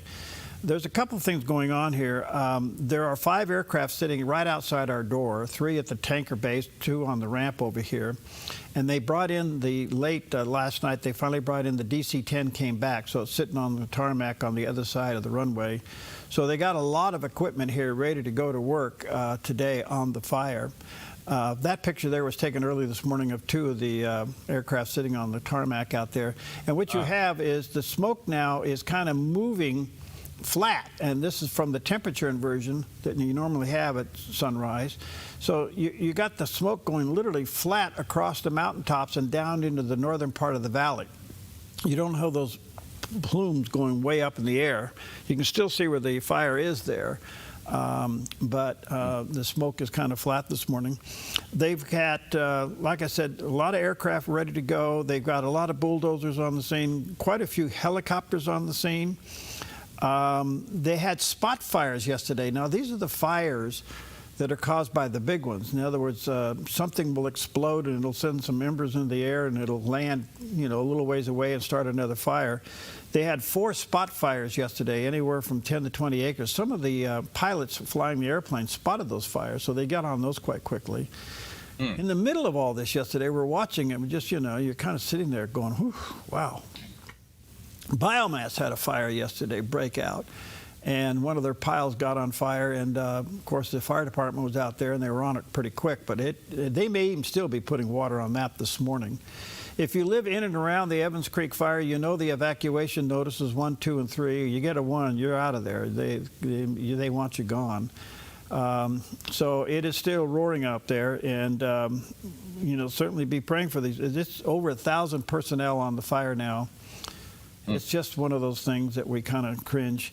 That is going to be the backdrop to today, is the opening of the Jackson County Fair. So if you're at the fair, you're going to look up and you're going to see the smoke just to the north of you a little bit. The Jackson County Fair will start at 4 o'clock this afternoon. So for Tuesday, Wednesday, Thursday, the Jackson County Fair time is 4 to 11. Friday and Saturday, it's 11 to midnight, and Sunday, it's 11 to 7. So quite the lineup of activities that normally comes with the Jackson County Fair. You can go online and check out the various things on the main stage. And of course, the students out there, the young people with their 4-H project, their FFA project and all that, and all the other displays that goes on with the county fair. It's just wonderful. So that opens up today. And one other thing, are we prepared, at least here, the 3 states on the west, California, Oregon, and Washington, are we prepared to go permanently with daylight savings? What do you think? Well, we have to all 3 agree. Apparently, this is coming through the committee in the House. It's getting approval. The president's certainly for it. And they're saying now that the coastal lawmakers are for it. So I think, there for a while, it's kind of like Oregon was for it and California was against it. Well, could you have an hour's difference between 2 states, neighboring states? I don't think so. I mean, that would interrupt commerce. But there seems to be great movement now to permanently make daylight savings time the permanent clock. Now, you guys in Arizona have had that forever, haven't you? Yeah, that hasn't changed and doesn't seem to cause a problem. I know there are positives and negatives. They say if you flip back and forth each time, it saves costs and energy and all of that kind of thing. But then there are other people who will say that having a common time all year round just makes for easier planning and all the rest. So kind of goes back and forth. Me, I kind of like keeping the same time all the time and not having to change it, Yeah. I remember once when it was going to change and we were going heavy in automation, we were wondering what's going to happen with our automation system. Do we have to change all of our computer times and all of, and what's going to happen to the computers and everything else? Yeah, Is it like a mini millennium problem that didn't exist? For those of us who've been in broadcasting for a long time, do you remember sunspots? Oh, I do. Yes, satellite sunspots. History. Remember that? Yeah. That was always a big problem. So yeah. Anyway, we'll see what happens. Apparently, it's moving through Congress, and it could become the law of the land. I don't know. We'll see how it goes. All right, let's take a look at Wall Street for a Tuesday morning. And tthank you, Preston, with Smart Lawn. He's a nice guy. He does great work. Anyway, the Dow is up 57 points. The Nas is up 126, and the S&P, which is driving everything, is up 24. I'm surprised that those numbers are that low in the green because the inflation numbers are flat, so it's kind of interesting. Gold's back up a little bit, 4,094. Silver's pushing $60 again, but look what jumped. And this is because of the Straits of Hormuz. Oh. Okay. Oil. Gold jumped, crude oil jumped about $10 yesterday, $85.77 a barrel. So here we go again.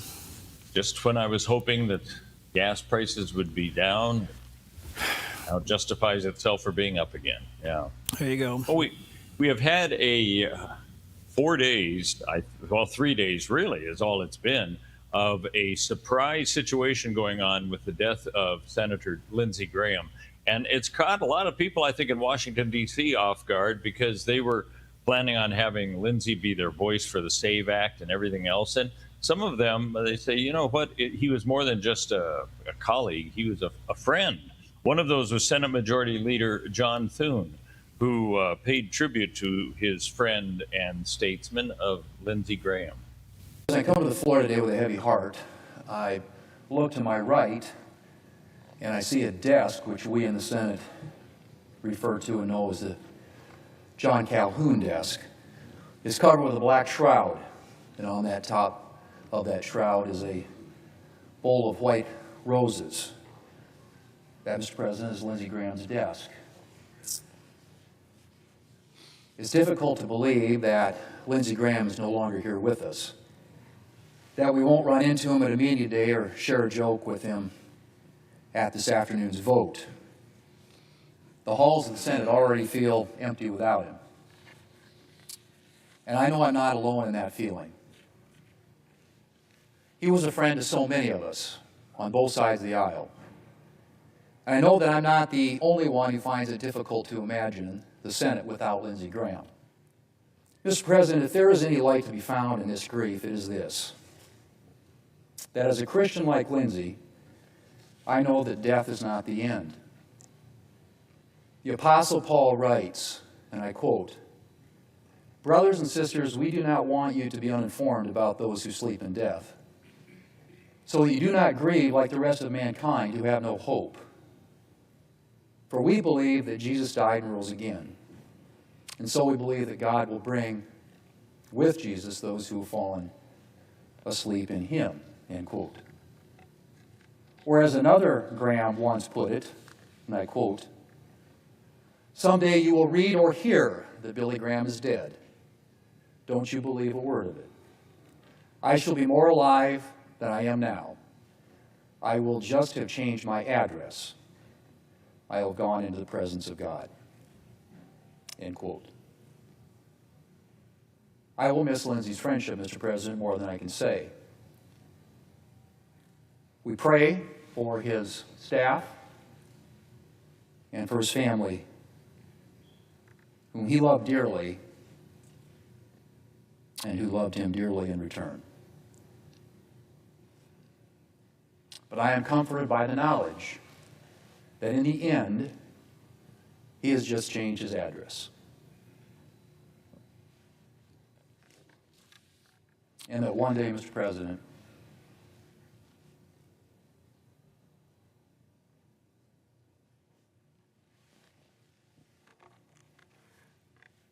we will laugh together again.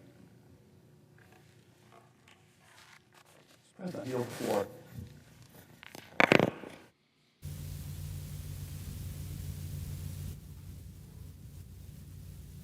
Well, Perry, I didn't know that John Thune was such a believer. Clearly he laid it out right there. Yeah. Like Franklin Graham would have. Yeah.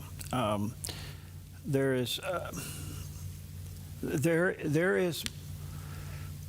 how can I say this? There seems to be more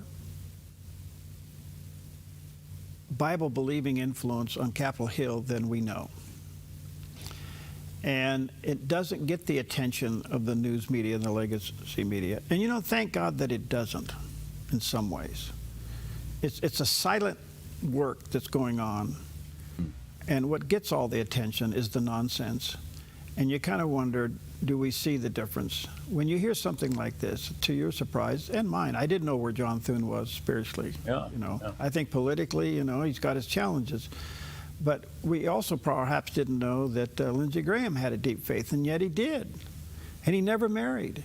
And there was a lot of complaints about all that. But the point being is that there's a lot of people on Capitol. I mean, look at Senator Tim Scott, his colleague from South Carolina. Look at his faith. And you can go over in the House. Look at the Speaker of the House having prayer meetings daily before they start the session. I mean, there's things going on that perhaps we don't see behind the scenes. And you got to ask yourself the question, does God hear those prayers? Is God paying attention to the people who are crying out to him on Capitol Hill, say, oh, God, save America, have mercy upon us? I can't help but think that they do, because it's easy for us to take the political position and sit back and just criticize everything. That's the easy thing to do. So, that's a good point. Yeah. So anyway, good stuff all the way around. All right. We'll take a quick, what is today? Mac and cheese day. So I know where you were going with that. So you haven't had the mac and cheese from Costco? I haven't. I'm going to have to try that. You mentioned that before, and you said it's really good. Yeah, right? It comes in a big container, so there's a lot of it. So that's what I was going to say is, can I, share it with people? Yes. Go to the neighbors and say, have some mac and cheese. Yeah, have a neighborhood little get-together with your cats. And all right, we'll be right back.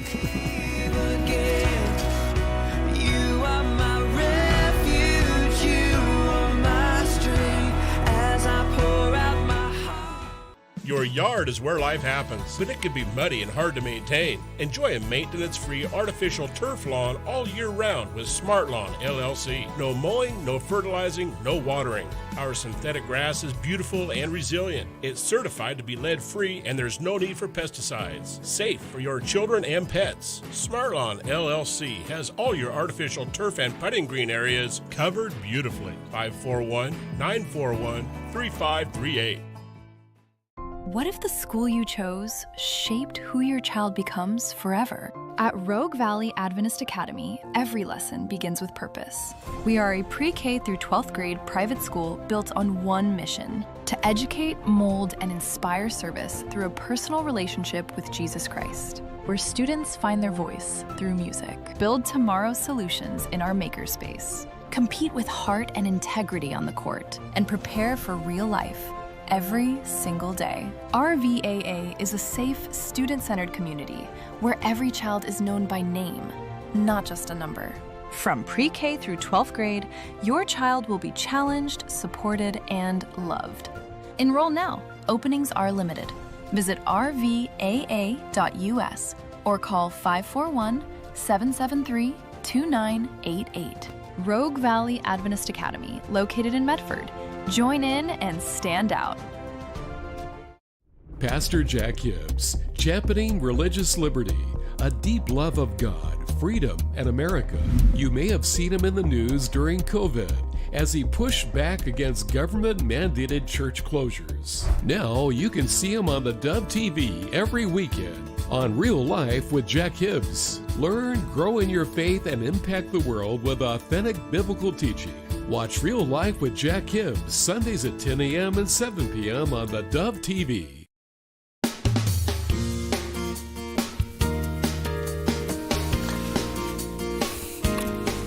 All right, welcome back. Stephen Perry here. About 26 minutes before the top of the hour, as Steve's reported earlier this morning, quite a few 5 hours of bombing in Iran last night, and the big issue is the Straits of Hormuz. What's going to happen? The United States has reinstituted the blockade. The president's talking about some kind of a 20% fee for traveling through there. And the whole thing is just messy. So let's check in with CBN News and Julie Stahl to find out what's going on.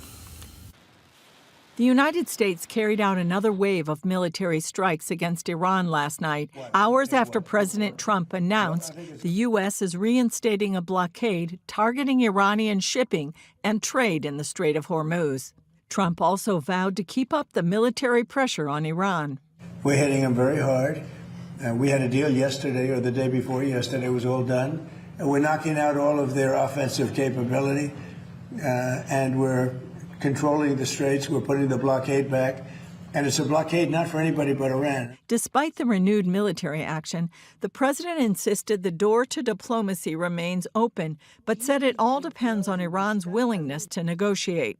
Now, with all of that being said, you have to get people that want to make something because they're stone cold crazy. They are crazy. The president announced the U.S. will impose a 20% fee on ships receiving American protection while transiting the Strait of Hormuz, a major shift in international trade policy. We're spending money, and so what we've done is we are going to be reimbursed for protection by the countries that we're helping. Hours later, U.S. Central Command launched a 5-hour operation targeting Iranian military infrastructure. Iran responded with attacks on Bahrain and 2 UAE-linked tankers transiting the Strait of Hormuz, killing 1 mariner and wounding 8 others. Oil prices jumped Monday as fears grew over the security of one of the world's most critical energy corridors. Meanwhile, the New York Times reports former Iranian President Mahmoud Ahmadinejad is under house arrest after authorities allegedly uncovered extensive contacts with Israel. The report says Israel spent years trying to recruit Ahmadinejad as an intelligence asset and even viewed him as a potential leader in a post-regime Iran. In Gaza, a senior UN official accused Hamas of interfering with humanitarian aid deliveries, saying they endangered humanitarian personnel, intimidated workers delivering life-saving food assistance, and disrupted life-saving humanitarian operations. Armed men linked to Hamas also entered a World Food Program warehouse on Saturday and reportedly assaulted 2 truck drivers who were delivering humanitarian supplies, the statement said. Julie Stahl, CBN News, Jerusalem. I want to continue our coverage now with CBN's Paul Petit. He's joining us also from Jerusalem. So, Paul, what could be the impact of President Donald Trump's blockade of the Strait of Hormuz? Well, first of all, good to see you again. The Strait of Hormuz remains one of the world's most critical shipping lanes. We're talking roughly 20% of global oil supplies passing through it. So any disruption could quickly impact energy markets around the world. So it spells increased oil prices in the U.S. and abroad, and an economic gut punch at the same time to Iran. Trump says his goal is to cut off Iran's ability to profit from oil shipments while keeping the waterway open to legitimate international traffic. Supporters argue it increases pressure on Tehran without closing the strait altogether. So now the proposed 20% cargo reimbursement fee I heard a little about earlier in Julie's report, well, that's raised questions about how it would be collected. Who would pay it, in other words, and who in other countries would accept that policy. So even if few ships are stopped, the uncertainty here alone can drive up insurance rates, shipping costs, and again, prices at the gas pump. Iran has repeatedly threatened to close the strait over the years, but actually doing so, well, that also it would hurt its own economy and could trigger a much broader international response. Ephraim? The United States just listed the United Kingdom, just listed the Islamic Revolutionary Guard as a terrorist organization. What's led to this, and what are the implications? Yeah, we've known over the last year that anti-Semitism, well, it's been running rampant in the UK, right? Well, Britain says that the designation follows a series of alleged Iran-linked plots targeting Jewish communities, journalists, and Israeli-related sites across the UK and Europe. Now, the key word here is Iran-linked. So officials are now pointing to the rise in anti-Semitism, the attacks there, including incidents outside synagogues and against Jewish emergency services as well. All this points to evidence that the threat has indeed escalated. So now, well, the new designation makes it a criminal defense, or offense, I should say, to belong to or support the IRGC in the UK. This gives authorities greater power to freeze assets and investigate suspected operatives. It also puts Britain more in line with countries that view the IRGC not just as Iran's military elite, but as an organization that directs operations far beyond their borders. Well, I was just checking there where it is today. The only thing I can say is that I think this is going to continue for a while. I just don't know. I don't understand the other fee thing with the straits and the boats and all that. Do you? It's kind of no. I'm not sure how you put that in place. I think that's kind of what you're talking about as well. Yeah, I don't know. And how do you collect? I mean, do you checks in the mail? I mean, I don't know. What do you do with that? Yeah. But I think we'll see some more continuing activity there the days ahead. So we'll see how it goes. All right, good morning to you. Let's check out the weather. Hot in our backyard. Let's take a look. Here's a look at your Tuesday weather from Grange Co-op. Across northern Oregon and southern Washington, sunny conditions in Vancouver near 88, Portland 89, Wilsonville 92, and McMinnville 89 with a calm northwest wind. Through the Willamette Valley, persistent sunny skies with an afternoon high of 90 in Salem and Eugene. Albany tops out at 89 and Corvallis near 88 with temperatures cooling into the mid-50s tonight. Central Oregon starts with decreasing clouds and 94 in Prineville. Bend and Sun River see mostly sunny and 90 before a chance of thunderstorms later. Over in Boise, Idaho, heat warnings and a high of 95. Along the Oregon coast, decreasing clouds in 68 in Coos Bay and 57 in Brookings. Port Orford stays sunny with a high of 66, while Crescent City begins with patchy fog before turning partly sunny in 62. In southern Oregon, hot weather continues with highs of 96 in Grants Pass and 98 in Medford. Ashland stays sunny with a high of 93, while Klamath Falls is sunny before a slight chance of thunderstorms. Across Northern California, a slight chance of showers and thunderstorms with a high of 95 in Wairika. Redding reaches 103 and Chico 102 under clear, hot skies, while in Fort Bragg, mostly sunny with a high of 60. Around the Bay Area, mostly sunny skies bring highs of 94 in Santa Rosa. Napa and San Jose top out near 91. For Central California, hot conditions continue with highs of 100 in Sacramento, 101 in Stockton and Modesto, 104 in Fresno and Visalia, and 103 in Bakersfield. That's a snapshot of today's weather from Grange Co-op. Picture of our backyard this morning as the smoke line is kind of flat across the mountaintops and spilling down into the northern part of the valley a little bit. We'll keep you posted on that. In the meantime, this is an interesting day in France's history, as our own Jerry Bilden reports after he's had a few Coronas. Well, I don't know either that or he gargled with diesel fuel or something. Anyway, here's Jerry. Did you know, on this day in history, the 14th of July, 1789, Paris exploded into rebellion, igniting the French Revolution with the storming of the Bastille prison. This formidable fortress was a haunting symbol of royal tyranny, holding merely 7 prisoners within its cold stone walls. The enraged crowd overran the prison, signaling the end of the absolute monarchy and launching an era of liberty, fraternity, and equality. Today, we commemorate this event as Bastille Day or the French National Day. Every year, France celebrates it with grandeur, featuring everything from impressive military parades marching down the iconic Champs-Élysées to vibrant fireworks lighting up the sky. On this day, France remembers its rebirth, honoring the pivotal moment that changed their history forever. Well, okay. We should talk like this all the time. Okay, well. Did you know? Did you know that France had this day? Well, I guess France is interesting. It is. I'm kind of a Francophile in that I like to go to their historic locations, and the Louvre is always a great place to go. But the Bastille no longer exists. It's a parking lot, as I understand it, and maybe it's just as well because it was a pretty bad. You didn't want to be sentenced to have to stay in the Bastille, that's for sure. Yeah, interesting. Not a good. Good stuff all the way around. Okay, well, we'll take a look at that. What do you got? Well, you know, Greg Laurie is an interesting guy. And have you talked to Eric Metaxas on Focus Today? Okay, I kind of thought you had. I've interviewed him several times. And, you know, he came to Southern Oregon and spoke. And we had quite a time together on a couple of occasions. He's really a fascinating guy. He actually is very fascinating. And we've been hearing him talk about the whole thing of patriotism and that type of a thing.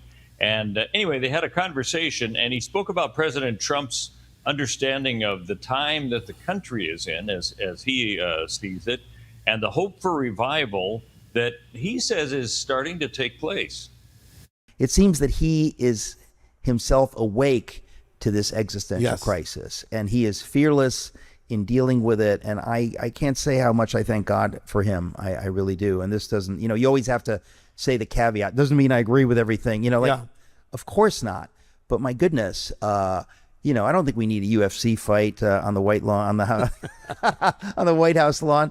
But my goodness, I just, I think that he has given a lot of Americans hope for our future, and that before him, it was just managed decline. We had accepted that, and shame on our leaders, on the Republicans especially, for accepting that and not going to war against that. What a gigantic failure. So yeah, I thank God for the present moment. I think we are, like Washington in the midst of the war, fighting, and I think that if we fight God's way, and this was very important to Washington, that we're going to fight God's way. We're not just going to fight to win. Yes. We're going to do the right thing, and God will bless us if we do the right thing.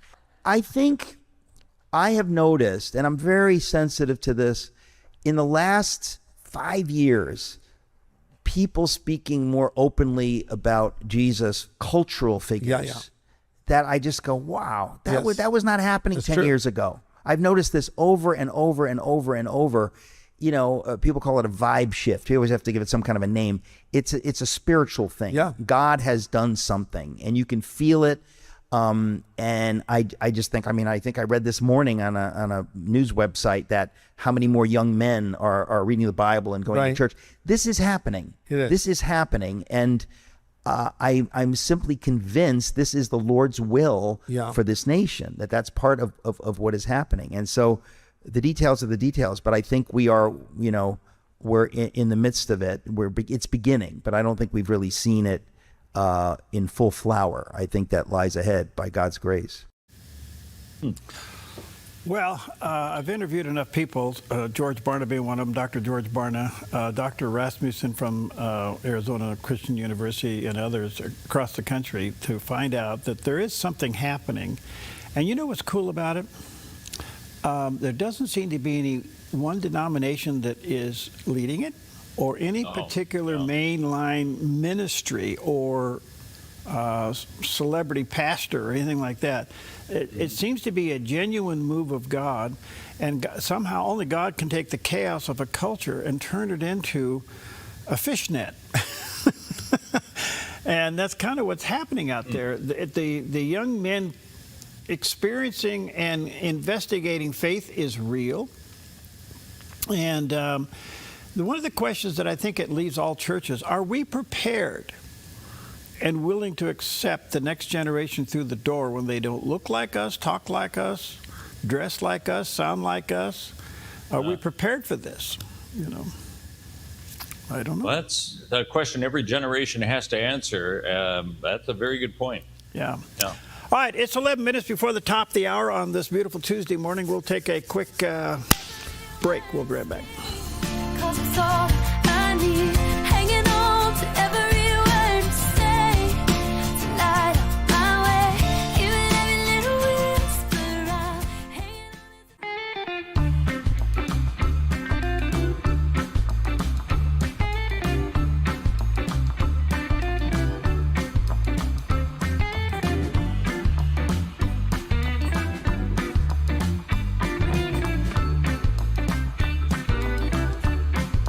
If you don't drive it, donate it.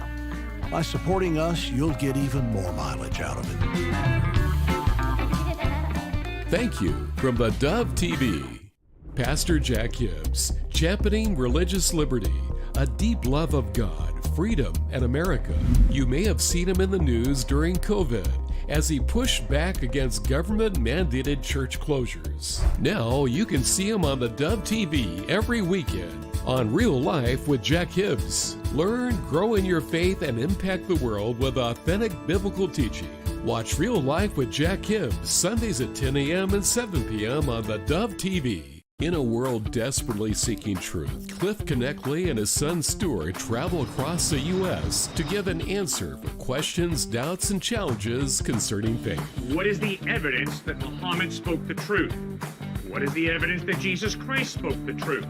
Their mission is to ignite a passion for truth, guide individuals to embrace faith, and help people find purpose, engaging skeptics. It kind of sounds like then that God punished us.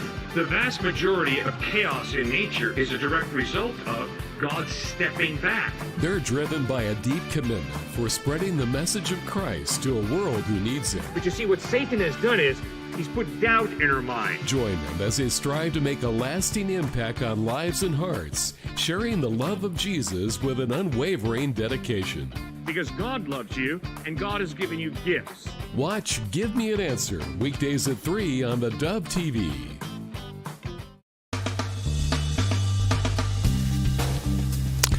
Hi, welcome back on this Tuesday morning. Stephen Perry with you. Yesterday, as a matter of fact, I had Tom Del Beccaro with us. He's an author. He writes for a lot of the major news organizations out there. Formerly chairman of the Republican Party in California, kind of when I was chairman of the state. So okay. We kind of have that in common. But he's been writing about how the DSA, which is the Democratic Socialists of America, have infiltrated the Democratic Party. They're no longer a fringe of the party. They're actually now controlling the party. I think a lot of us see this. But here's the question. Yeah. Do Americans really understand the threat that this is? I'd have to say no at this point. Here's what he said. No. One of my lines in life is that history is a vast library with very few card holders. If you look at the platform of the Socialist Party from the early 1900s, it's almost entirely enacted, which is cradle-to-grave government programs. And the reason why they want to do that is to make people inure to the government, to look to the government as the provider. And the current Democrat Party believes that. I did a piece in Town Hall, which people can look up. And you look at all the major things the DSA before this week were saying, Green New Deal, trans rights, tax the rich, open borders, defund the police. These are all central tenets of the DSA over the last 2 years, but those are actual policies of the Democrats. Now, the DSA is headstrong in its success, and it's reaching out farther with these crazy ideas, remove the president, remove the Senate, which I think is a tactical error, by the way, that they are making. They could drag the Democrats even farther left, but if they do say crazy things like this, that makes it easier for the Democrats to walk away. Look, what's interesting is there doesn't seem to be any pushback by what would be a normal Democrat, if I can say that. They seem to be intimidated to shut up and go with the flow. Mm-hmm. I don't know what's going to take for New Yorkers to wake up with what Mondani is doing. That's a good point. Yeah. I mean, if they don't wake up to what's going on there, we will have a full-blown socialist city within the United States of the city that was attacked by the very people that he represents. When are we going to wake up to this? And we've seen it happen in other areas of the world we never thought it would happen. Yeah. Great Britain is a good example. Yeah. We're seeing all sorts of softening going on there that should be concerning. Well, I got some great guests coming up. Stick around. Dennis Neal will be back with us. He wrote the book Oregoners, but we have more to talk about. Oregon leaving the state, so. All right, sometimes play-by-play announcers, they're looking down at the field, they're seeing the teams playing and what the quarterback is doing, or maybe in baseball, what the pitcher is getting ready to do. Sometimes they have to give a play-by-play because of what the animals are doing on the field. He's walking. He's walking to the 3. He's at the 2. And the cat is in the CDW red zone. CDW, people who get it now, a policeman, a state trooper has come on the field, and the cat runs into the end zone. That is a touchdown. Raiders special teams unit comes out for kickoff coverage with our friend, and he's lining up, and he's flying down the field. He's going down the cover. Janikowski's kickoff returned by Quentin Dent. And there's your little squirrel friend running around in the end zone. The officials stopped play because of it. He's been trying to show the Packers the way to the end zone. He's been spending more time in it than the Green Bay side has. Well, let's analyze it. That's good form. Springing, yeah, I like that. There's a pigeon on the field. How did he get in there? He wanted to get down there. He couldn't get a seat. He tried to get up above. He was in the middle of the action. I thought the shoe came off. I think there were two pigeons there. Those two guys don't know there's a game here. Of course, we've seen the alligators and the deer playing golf. That's right. Yeah. You know, things like that. Good stuff all the way around. All right, 1 Timothy chapter 2, verse 5, a powerful verse for you today. For there is one God and one mediator between God and men. It is the man, Christ Jesus. A big amen to that one. Take that with you today. Be careful, be careful, be careful. Everything's hot and dry. Pray for our firefighters out there and the people who are working and attacking that fire today.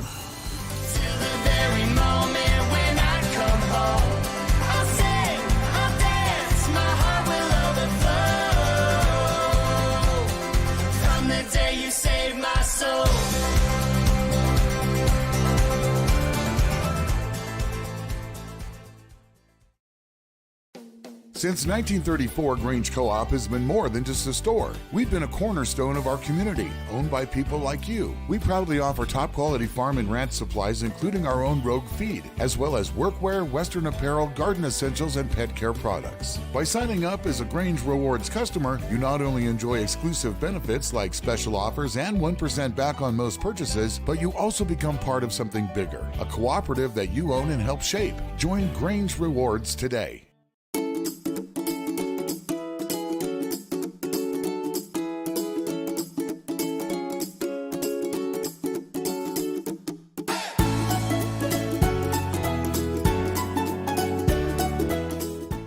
How can I grow spiritually? It's one of the most meaningful questions we can ask, and you're not alone in asking it. Over the years, 5 simple but powerful keys have helped countless people deepen their faith. 1. Rediscover the Bible. Let God's Word speak to you in new and fresh ways. 2. Restart your prayer life. Even small, consistent steps make a big difference. 3. Reconnect with God's people. We truly are better together. 4. Resist your sinful habits. Grace is always greater, and change is possible. And 5. Invest in others. This might just be the most life-giving one of all. God has a place for you to serve and people He's specifically placed in your path. So here's a loving nudge. Don't just sit back and soak up another sermon. Take what you've learned and start living it out. When you pray for and support the Dove, you're stepping into something bigger than you might realize. You become a media missionary right alongside us, carrying hope and encouragement into thousands of homes every single hour, in your own backyard and literally around the world. Your generous support keeps the Dove on the air and actively spreads the gospel far and wide. We are so grateful for every partner who makes that possible. Would you prayerfully consider a special summertime gift today? Summers are always a little challenging for us, and your support would mean a lot.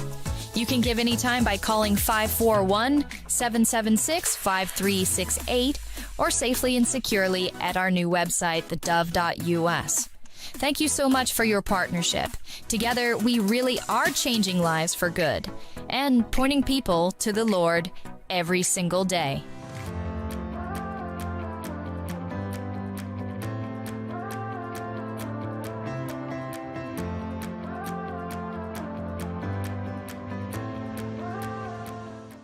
The Dove TV, encouraging, informative, and your home for Wretched TV weeknights at 9 p.m.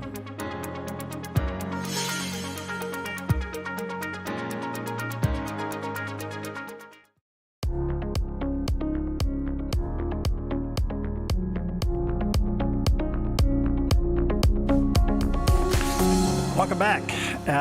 We talk a lot on this program, interview a lot of people as it relates to the issue of socialism, and we are seeing just outright socialists be elected to public office. What does that mean? How dangerous is it? Why is it a trend? Well, I can tell you this. It's very honoring to have with us today Todd Sheets. He's a former investment banker and the author of 2008, What Really Happened, Understanding the Great Financial Crisis. He's also the author of the newsletter On Wealth and Progress, currently available free of charge on Substack. And he does have a website, ToddSheetsWriter.com. There's a picture of that page. And, of course, Substack if you want to check out the newsletter. Todd, good to see you. How are you? Perry, I'm doing great. Glad to be with you again. Good. Happy New Year, buddy. Where are you? You. Okay. All right. Socialism. I think we're all kind of surprised that it's so visible today, and maybe by ignorance we've allowed some of it to pop up, but boy, it really has popped up big time. How dangerous is this?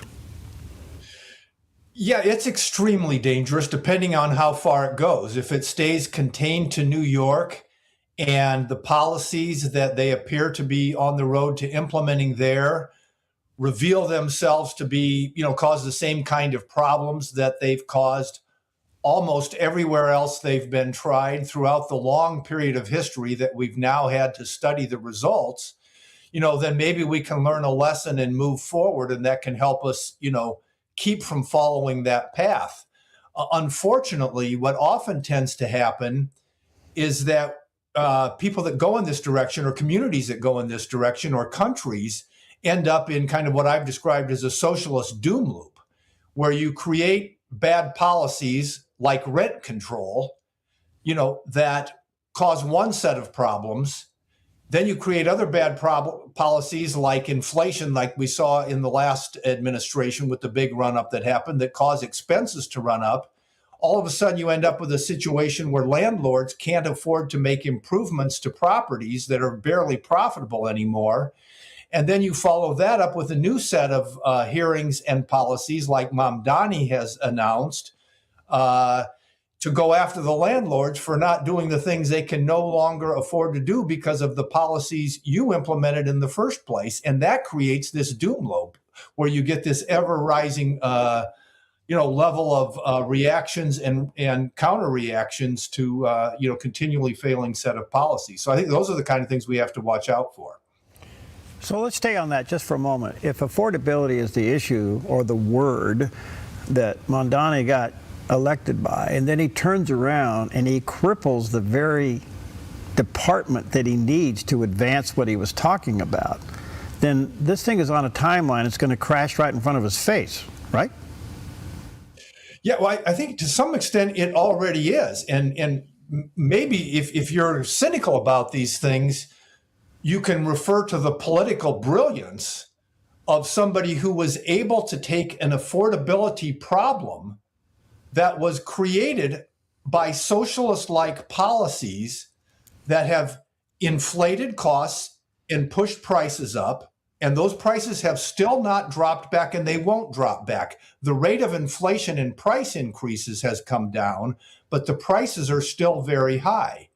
And on top of that, those same policies have resulted in the kind of stagnant income growth that we've seen for far too long in this country. And when you have stagnant income growth against rising and inflationary prices, that's the definition of an affordability problem.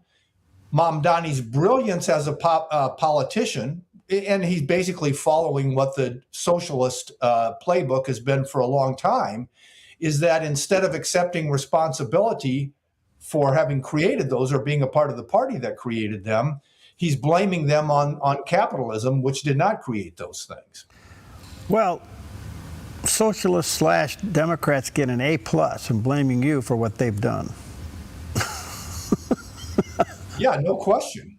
And, the new term is democratic socialism, but, we don't have to look any farther than Maduro in Venezuela to see the results of what started as democratic socialism. The American democratic socialists like to turn their heads and say, well, this is authoritarian socialism. That's different from what we're recommending. But if you go back to when Hugo Chavez was first elected, he was elected on a popular mandate of creating a more humane form of socialism that would reinvigorate and create a prosperous life for Venezuela. And he was widely elected on what was viewed throughout the Western world as legitimate elections. And it was only later then that he, turned towards nationalizing all of the industries in the country. And then his successor, Maduro, followed up with the autocracies that we saw after that. What happens, and I'm not trying to be cynical here, I'm just asking a question. What happens if these apartment owners in New York just say, we can't do this, and they file bankruptcy by the hundreds and they're done? Well, there's a theory out there that this is what Mamdani is trying to push them to do. And that basically he has announced that he's going to hold a series of hearings in boroughs throughout New York that are like, profiteering hearings or something like that. And he said these hearings are not just to create a political show, they are to hold the landlords accountable for what they have done. And there's a belief that is a step towards the government taking over the ownership and operation of all of these rental housing projects that were formerly owned by private owners. So you force them into bankruptcy, then you seize the assets, and then the government seizes the assets, takes over that, and taxes more people to fix the problem so they can put them in cheaper housing. Yeah, until the tax base flees the country. Yeah. Like what we saw in Venezuela, where we've seen, now roughly 25% of the population has fled. If we put that, those numbers and applied them to America, we'd be talking about 80 million plus people leaving the country. Imagine that. So then the tax base evaporates, and you can no longer afford to take money from them to try and fund these kinds of things, and the system starts to implode on itself, and you end up with Venezuela, and that's not the only example, or Cuba, or the Soviet Union, or communist China before they went on a capitalist reform model 25, 30 years ago, and that kind of thing. It's almost everywhere this model has been tried. Okay, I guess one of the other questions that come out of this, Todd, is do you think America sees this? Do you think America in general is waking up to what New York may be going through? Yes, I think that's one interpretation of Trump's election. I think there were a lot of things behind Trump being elected, but I think one very important factor is that a large part of the country saw the need for a regime change, which would move the direction of the country, in a totally different, move the country in a totally different direction from the one that we have been on, as the far left has become more aggressive and more successful in pushing this agenda, which includes socialism and other things, which I think, many Americans found to be very dysfunctional and distasteful. Yeah. So let's go up a little bit higher altitude here. You got Venezuela now is in the process of falling. That domino is going to hit Cuba. It's going to fall. And I don't know what happens to Nicaragua and Mexico, but these socialist countries are in the northern hemisphere has become the target of this administration under maybe the Monroe Doctrine to protect the northern hemisphere, especially the United States. With this kind of a move against socialism in our hemisphere, do you think it's weakened Americans' global influence overall? No, I think this has the potential. This is not without its risks, as we've seen in any foreign intervention. But this has enormous upside potential for America, for the people who live in these dysfunctional and almost dystopian socialist communities throughout South America, for the Western Hemisphere, and for the free world. And contrary to what many of Trump's critics have claimed, the more successful and prosperous the United States and its neighbors throughout South America or Latin America are, then the better positioned we are to confront aggression in other areas of the world.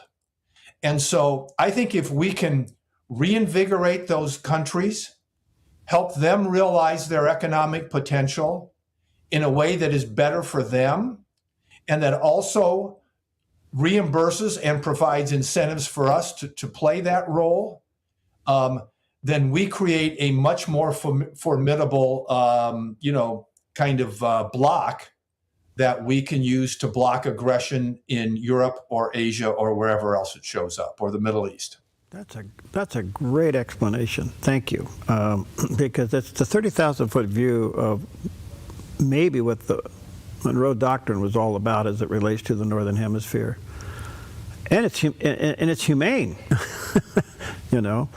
Got a little time here left, but let me ask you this. Given that the president showed great interest in Greenland, and I realize it's very controversial on that, but at the end of the day yesterday, even the leaders of Greenland recognized the potential threat of Russia or China eyeballing their country in spite of the 800-year association with Denmark.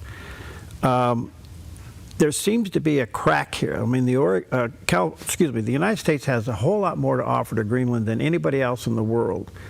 Do you think it's inevitable that some kind of a deal will be worked out?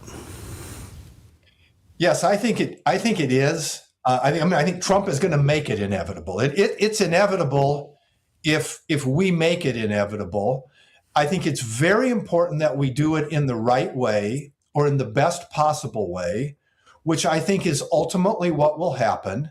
And I think what we're experiencing right now is, love it or hate it, it's Trump's approach to negotiations.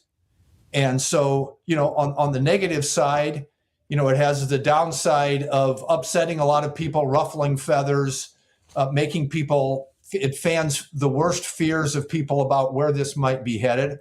On the positive side, it gets things to happen much more quickly than it otherwise would. And I think on terms that are going to likely be favorable, they have to be favorable, both for us and for Greenland and for Denmark in some way. You think money's involved? I think it will be, yes. I think there'll be some reasonable settlement that will end up as a result of all of this. No military action? I'd be surprised if that ends up happening. Yeah, I would too. You're fascinating. I got to get you back. I'm out of time. This is so interesting to me. There's so much going on. I really hope with today's world and the ability to be informed so quickly on things that we understand that we've tried to put lipstick on a pig called socialism. And it doesn't work, has never worked. Eventually, all socialist rules fail. It has a 100% failing record. And I'm wondering if we're smart enough to see that in the United States.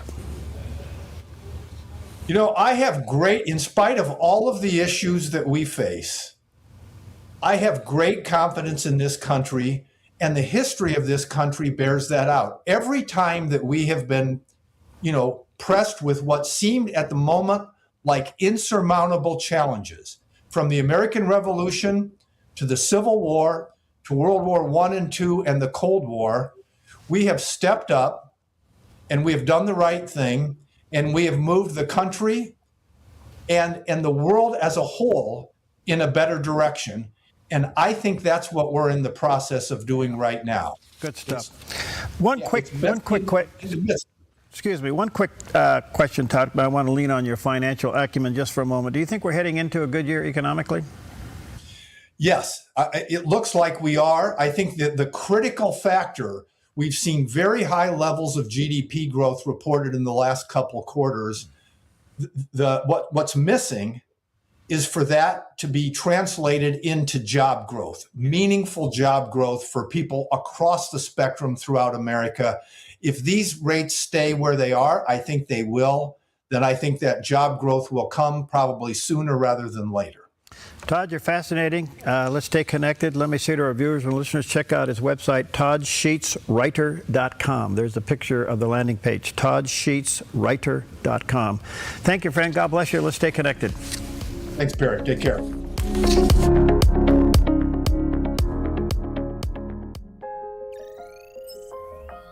The Lennox iComfort S30 thermostat can sense changes in your environment. It even knows when you come and go. So now your home's most important system is also the smartest. Metal Masters can give you the smartest home comfort system available. It knows when you're away and adjusts when allergens and humidity get uncomfortable. Trust Metal Masters to provide perfect air for your family. Lennox. Air is life. Make it perfect. When life feels heavy, your body feels it, your mind feels it.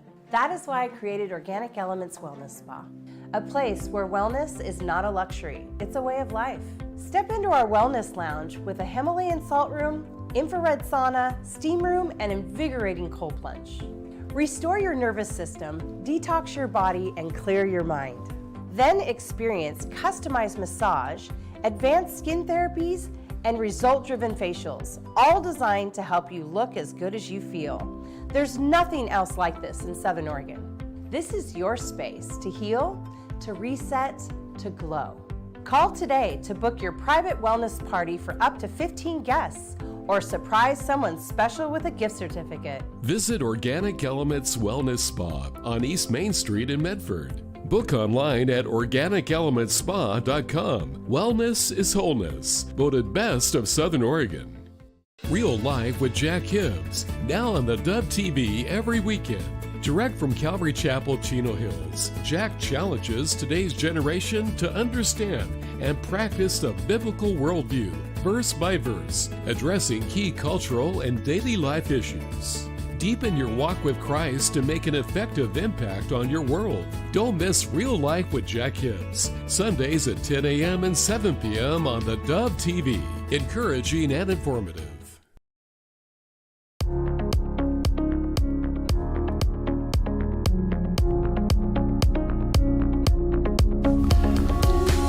Okay, welcome back, and I want to hurry up here because I only have a few moments, but I am so honored to have with us today Witten Hall. He's the social media director for Breitbart News. He's also the distinguished fellow with the Government Accountability Institute, former visiting fellow there at the Hoover Institute. He's authored and collaborated on 27 books, including New York Times bestsellers, but his latest book is Hit the Big Time. I mean, it is all over the news. Entitled Code Red, The Left, the Right, China, and the Race to Control AI. There's the picture of the cover of the book. You probably have seen that on some website or some social media. It's everywhere. And you go AICodeRedBook.com is the landing site, AICodeRedBook.com. Witten, good to see you, friend. How are you? Having me. Wow, what an honor to have you, and I only have a short time. First of all, congratulations. Your book is really, this is amazing. I mean, I've seen a lot of books go, but boy, this one's really happening out there, so congratulations. What led you to do this? What triggered you? Well, you know, Perry, I've written, as you mentioned, many books, but this one actually I felt very called and personally led to write. I write about it quite a bit. And the reason why is I think we have to really understand what's about to happen, both the upside as well as the challenges with artificial intelligence. And I think it's going to touch just about every part of our lives, from whether we see indoctrination or education for our children, whether we see our soldiers, sailors, airmen, and Marines come home alive or deceased on a battlefield.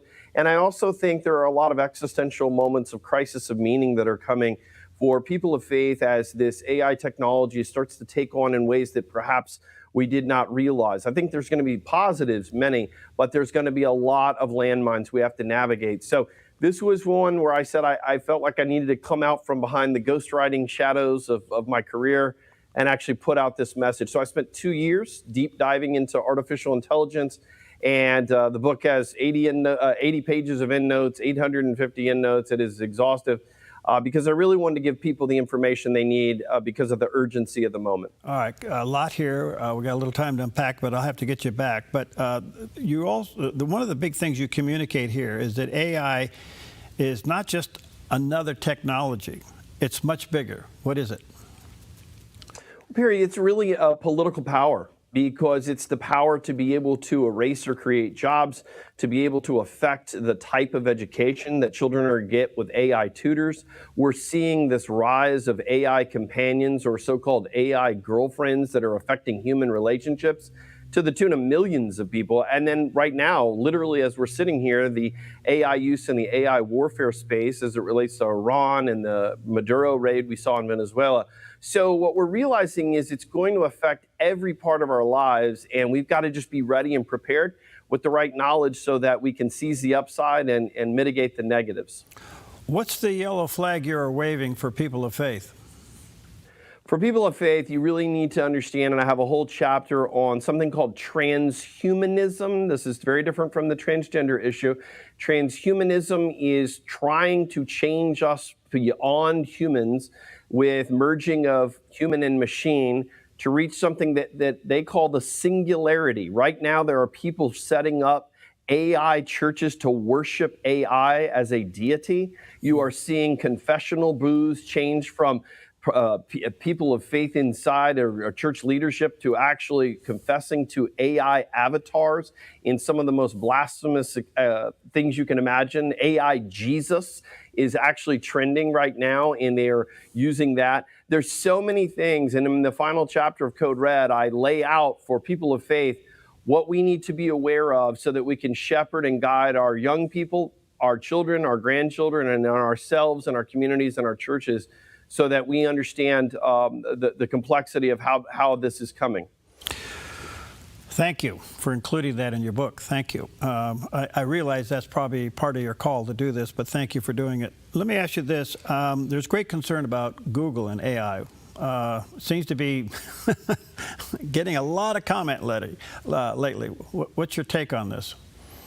So you're right. Part of the reason why you're seeing Code Red everywhere is we smashed this hornet's nest. One of the things I did was to a deep dive into Google Gemini, that is their AI, and I asked it to look at the 100 U.S. senators currently and decide to assess which, or if any, have violated their hate speech policies. You'll be shocked, Perry, to know that they found 7 senators, all Republicans, 0 Democrats, and then in addition, it also made up information and thought that Vice President Vance, as well as Secretary of State Rubio, were still sitting senators and not in their current position. This is outrageous. Our federal government gives billion-dollar contracts to Google, and they have anathematized half the values of half the nation against conservative or right-thinking Americans.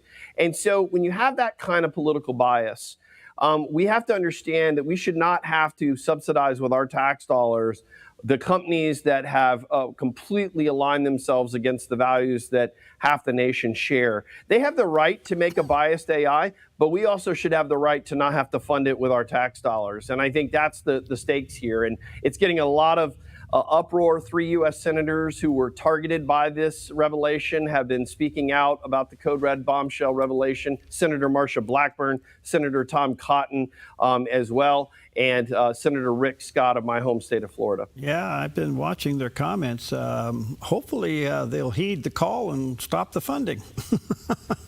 Yeah. I think it's only fair because President Trump in his AI action plan said woke AI, ideologically biased AI, should not get federal procurement dollars, otherwise known as federal contracts. That's just unreasonable. If you're going to politically weaponize your product, then you shouldn't ask for all Americans to have to fund it on either side, quite frankly. Yeah, well said. To that point, the president's been right out front that he wants America to be the lead on AI. What's your take on that, and do you think we will be with China in the shadows? It's a brilliant question, Perry. Yeah, we have to be, because the national security implications are very serious. China in 2017 laid out and decided that they, by 2030, we're only 4 years away, wanted to be the global dominant power in AI. And the reason why that matters is for national security.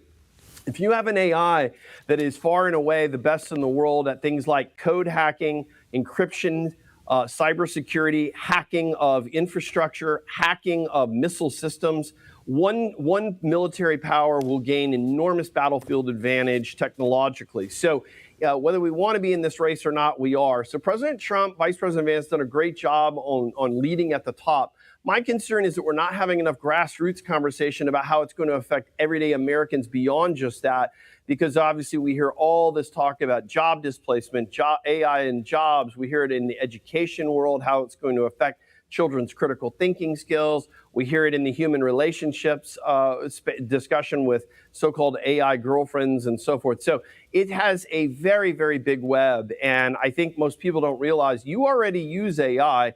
99% of us do, because it's baked into our weather apps, into our streaming services for home entertainment, to our GPS for our navigation. We're already using it, but 64% of Americans don't even realize when they're using it. So if we're already using it, we should probably learn to do it well, if not for us, but for our kids and grandkids, so we can shepherd and guide them. Is Siri AI? Yes, that is a voice assistant powered by AI. And one of the things that's interesting about that is just recently, Google and Apple did a deal. So this woke AI that I exposed with that the senators are talking about, Gemini, they did a deal so that Gemini will be powering your AI Siri voice assistant. So you're going to have bias coming to a phone near you. Thank you, friend. I'm sorry we don't have more time. I'm going to get you back. Can I get you back? Of course. Okay, AICodeRedBook.com, that's the website, AICodeRed.book.com. You see this all over the place. He has really hit a nerve. It's everywhere. Congratulations, Witten. Let's stay in contact, and God bless you, friend, and congratulations. Well done. Thank you so much, Perry. Greatly appreciate you. All right, see you later.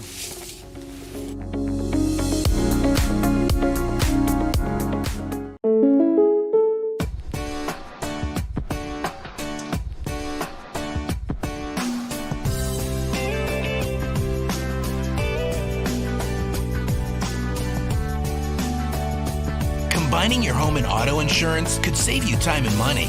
And who doesn't like that? When you want surprisingly great rates on auto, home, and life, call State Farm agent Rory Wold in Medford today. Like a good neighbor, State Farm is there. Come fall in love with Northridge Senior Living, where contemporary sunlit interiors meet old world elegance. Walk through our lovely hallways and enjoy the fun staff-led activities. Forge lasting friendships with other residents and our exceptional caregivers. Dine in style. Gather near the fireplace under breathtaking chandeliers. Our reasonably priced apartments are spacious with private balconies. Northridge is Christian-owned and operated, pet-friendly, and only 2 blocks from Asante Rogue Regional Medical Center. On-site, in-home care is available. We also offer senior adult daycare. Your loved one can spend the day with us, and the evenings with you. Northridge Senior Living, your home. The Dove TV is pleased to announce we're now seen in the San Francisco, Oakland, San Jose area via a new full-power TV station, KEDB, seen on cable, satellite TV, and over-the-air.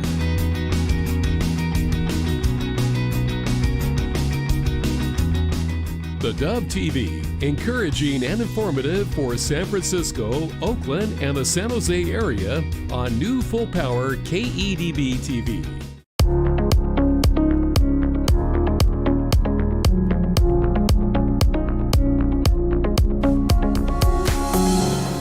Welcome back, and looking forward to our special guest today.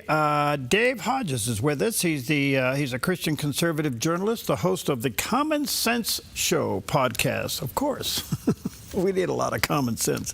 He's a former college basketball coach, teacher, psychology professor, and mental health practitioner.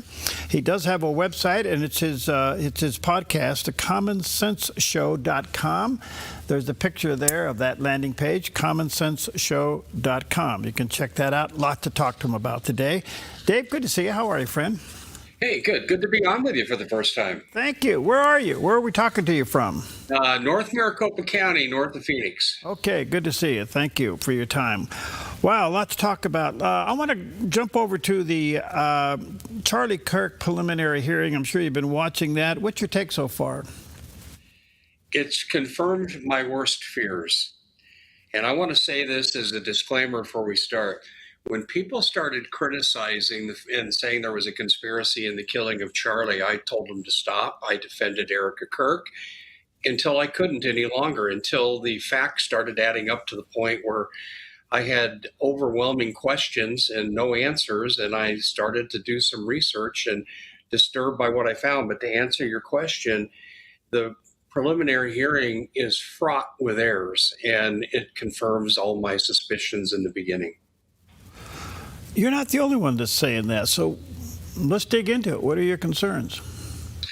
Well, let me just start with evidence, okay? Crime scene evidence. I've never heard of a murder scene being paved over in less than 48 hours.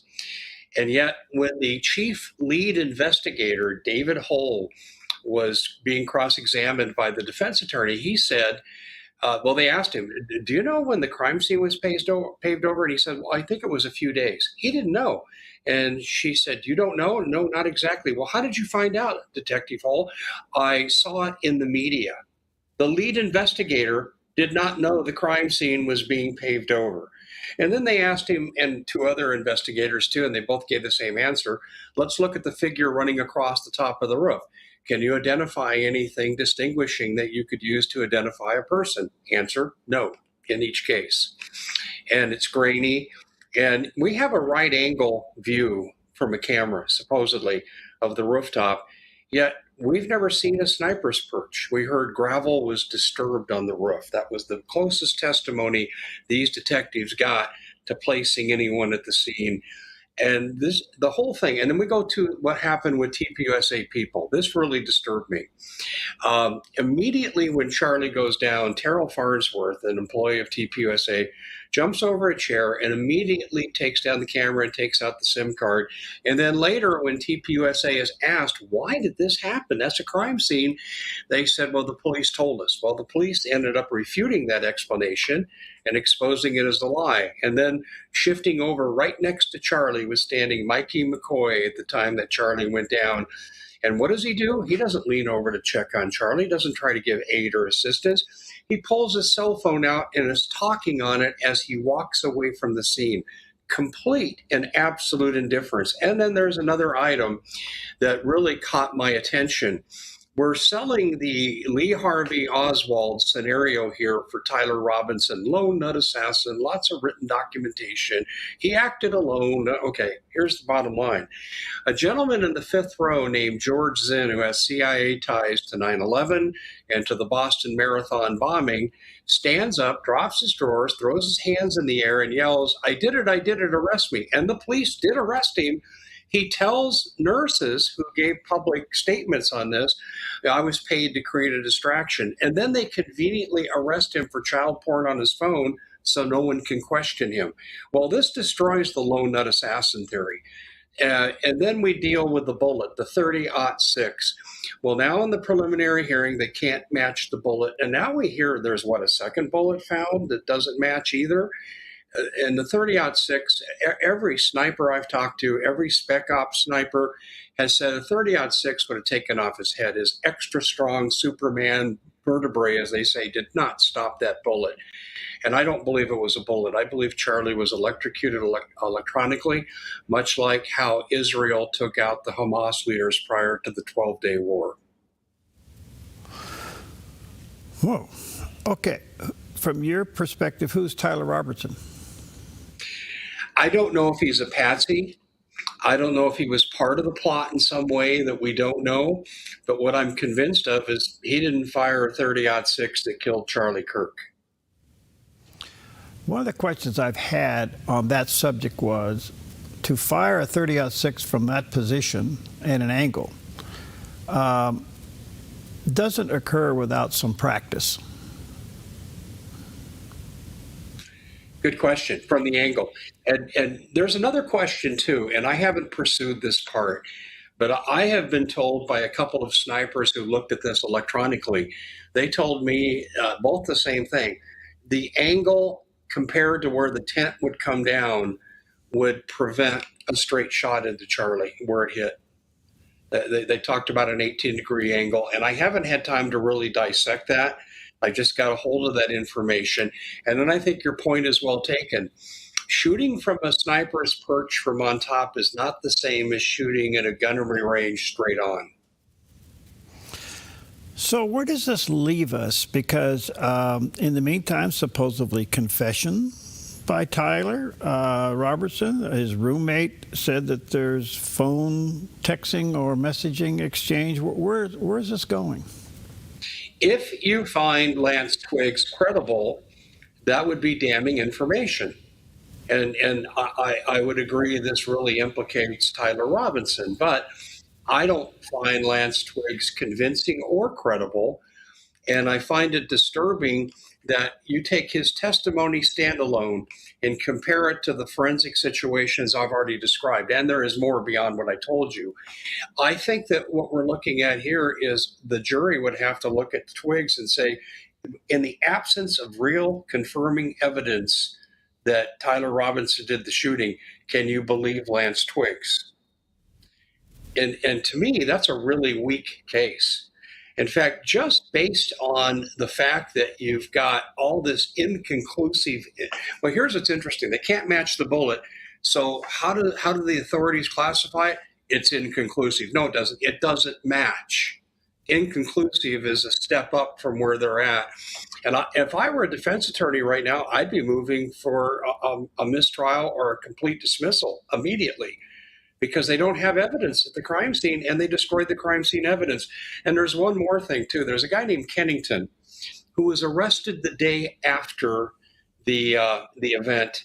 He goes inside the yellow tape and he's got some kind of special camera. We're not sure exactly what it is. There's theories about it, and I think the theories are probably right. And he's taking pictures of the ground. He is subsequently arrested, charged with 2 felonies related to violating a crime scene.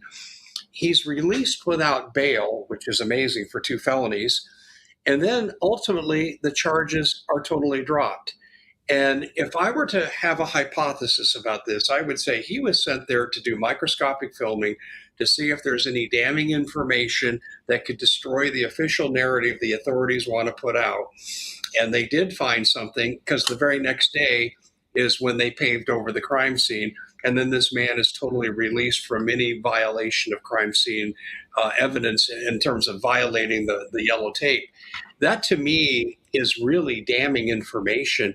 And yet that has not been included in the trial. And if I were a defense attorney, I'd really be jumping on this right now. I'd be calling up the detectives. I'd be calling up the prosecutor who dropped the charges and say, what were you possibly thinking here? This is a major crime scene and you're not going to hold this guy accountable. And what camera was he holding? And we want to basically subpoena this for evidence to find out what he was photographing. Okay. Was there an autopsy? Well, they say there is now, supposedly with the court, but it's a closely guarded secret. And they're still promoting the fiction that the 30-06 went circular, hit the vertebrae, and went down into his heart and lodged there. And I can't find a shooting expert not connected to this case in some way that thinks that that is even possible with the 30-06. And we just have such a weak evidence. And here's the other thing that bothers me too. It's the misbehavior of the prosecution. They've already been sanctioned and held in contempt for public statements, trying to influence a potential jury pool by their statements that Tyler Robinson's guilty. Well, that's not all they've done. They had hundreds of thousands of pages of documents they dumped on the defense just days before the pretrial hearing, and no one had the time to go through that. There could be exculpatory evidence in there, and I can't believe there's not been sanctions and contempt of court. And certainly the defense is entitled to a lengthy delay so they can review the evidence, but that was not granted by Judge Graff. So, Dave, this leaves the big question. Who did it and why? If I knew that, I'd either be dead or very famous. But I do have my theory, and it's based on confirming evidence that says I'm moving in the right direction. Charlie was moving away from the support of Israel. In fact, Joe Kent told him, former counterterrorism director, Joe Kent was told by Charlie, and Joe Kent has said this, please don't let President Trump bomb Iran. It's going to open up a can of worms. And this is before the June bombing of last year. And then Charlie was telling people, we got to go in a different direction. The 12-day war was a facade. And Charlie went on the PBD podcast and said the following, and I'm pretty close to a quote here. One, October 7th was a false flag. Israel stood down and let the damage really be done to have an excuse to act. It takes 3 minutes for the IDF to respond to any place in Israel, not 6 hours like it took. And I agree with that statement. Additionally, he said that in Gaza, Netanyahu, quote, committed genocide. And that was said publicly on the PBD podcast. Charlie gets called into a meeting of Zionist-friendly donors in the Hamptons, and he walked out of there and told someone that I've talked to, and this person is legitimately afraid. I wish they would come out. Charlie told me, I think they might try to kill me. He said, this was the worst thing I ever went through. And they told him to get on the straight and narrow. And then we have, you go into TPUSA, okay? Charlie was trying to move into bringing Candace back, continuing to have Tucker Carlson in the AmFest events against opposition from within TPUSA. Millions of dollars were at stake from Israel. In fact, one Israeli donor pulled out $2 million. And the people in the inner circle would have been concerned, if the money was their objective, that this is happening. There were all kinds of money improprieties in TPUSA that have been exposed by Wolves in Finance. And it's unmistakable they were breaking nonprofit laws. Charlie was really concerned about where the money was going. 8 days before his death, he ordered an audit. Now, TPUSA lawyers want to play games and said, oh, it was only a review. Well, when you're looking at how finances are expended, that's an audit. I don't care what you want to call it. Well, to this day, Erica Kirk, as the CEO, has never followed through with the audit, yet she says she's preserving Charlie's legacy and doing what he wanted. What I think happened here, and there's a whole lot more I could give you, the life insurance policy, there's a lot of questions about that I think homicide detectives should be interested in. But there's, besides all the data that I left out, including what I've told you, I think Charlie was moving away from his support of Israel and particularly Netanyahu and his warlike ways. His fear was we'd be drawn into a war in which American kids would die. Charlie's an influencing agent on the youth, particularly draft age kids. And this is why Israel wants to capture TPUSA, which they have today. TPUSA is totally pro 100% Netanyahu. If you criticize Netanyahu, you're an anti-Semitic. I mean, this is what they say. And by the way, in case people want to hang that on me, my grandmother's maiden name was Freiberg. So I dismissed those charges out of hand. I'm just looking at the facts of the case. But I think Israel had Charlie taken out because Charlie was influencing the young, and they needed someone in that position that would push the young towards supporting Israel militarily. And then you look at also, too, Tulsi Gabbard and Joe Kent. They made a request from Kash Patel, the FBI director, for any foreign involvement, including Israel, about the assassination of Charlie Kirk. They refused. They had a meeting, Joe Kent, Tulsi Gabbard, and then they also brought in, besides Kash Patel, Susie Wiles, who helped run Netanyahu's 2023 campaign. And they turned it down. You're not getting this evidence. And now both Tulsi Gabbard and Joe Kent are out of a job. I don't think this is an accident. And so I look at Israeli undue influence here, but it even goes further. It expands into the insanity we're looking at in the National Defense Authorization Act, Section 224, where we want to merge our militaries and give Israel access to everything we do. So if public opinion ever pushes funding out of the question for Israel's military, well, all they have to do is tap into our military because they're part of it. This is insanity. I think this is borderline treason, what we're looking at. Well, Thomas Massey and Ro Khanna did an amendment to circumvent Section 224 and take it out. They couldn't even get a hearing. And that's because 94% of every person that serves in the House and the Senate takes donations from AIPAC, the unregistered, and I do mean unregistered foreign entity that lobbies for the state of Israel. So we are becoming a captured nation by Israel with regard to foreign policy. And I would submit, and I think I'm right on this, our economy has suffered greatly because of this war with the Strait of Hormuz issues, and we're about ready to re-enter and make the same mistake. And I don't have a magic answer for Iran, but I don't think destroying our balance of trade, I don't think destroying our supply chain, which is the direction we'll be heading in, is the right answer. But for Israel, it is, and Charlie was an impediment to that.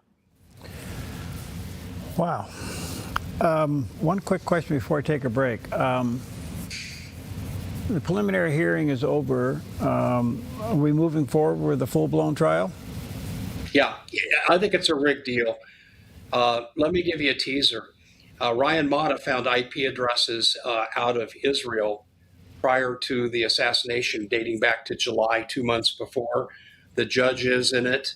The hospital where Charlie was taken is in it. The chief lead surgeon's in it. The chief medical examiner is in these IP searches from Israel. And the night before, and I kid you not, on September 9th, Tyler James Robinson appeared in 2 searches, Israel and Huntsville, Alabama, where regional headquarters for FBI is located. I think this whole thing was planned and set up, and I think it was done with some level of FBI participation. Do you think that possibly everything you're talking about, if it goes to trial, wouldn't that be the defense trial, so to speak? You would think, but that evidence was scrubbed. Now, Ryan Mata saved it and ran it on X, and it's authentic, and it fits in with everything else that I'm seeing. Either you're pro-Israel or get off the ship. I mean, the Trump administration's done a 180 on America. No wars. I promise we're not going to do wars. We're going to be energy independent. Well, this is killing energy independence for our allies and our trading partners. I don't know what Israel has on Trump, but I will say this. Trump did save Trump's life. I do believe that. I believe they stopped an Iranian plot to kill him. And this is now reaching into the media, and I heard this long before it happened. So thanks to Israel for doing that. But we are not Israel's servant. And yes, we should help supply Israel's military and support them, but we shouldn't be taking orders from them, and I believe we are. All right, let me take a quick break here. This is, let's put your brain on tilt. TheCommonSenseShow.com, that's Dave's website, TheCommonSenseShow.com. We'll take a quick break. We'll be right back. How can I grow spiritually? It's one of the most meaningful questions we can ask, and you're not alone in asking it. Over the years, 5 simple but powerful keys have helped countless people deepen their faith. 1, rediscover the Bible. Let God's Word speak to you in new and fresh ways. 2, restart your prayer life. Even small, consistent steps make a big difference. 3, reconnect with God's people. We truly are better together. 4, resist your sinful habits. Grace is always greater, and change is possible. And 5, invest in others. This might just be the most life-giving one of all. God has a place for you to serve and people He's specifically placed in your path. So here's a loving nudge. Don't just sit back and soak up another sermon. Take what you've learned and start living it out. When you pray for and support the Dove, you're stepping into something bigger than you might realize.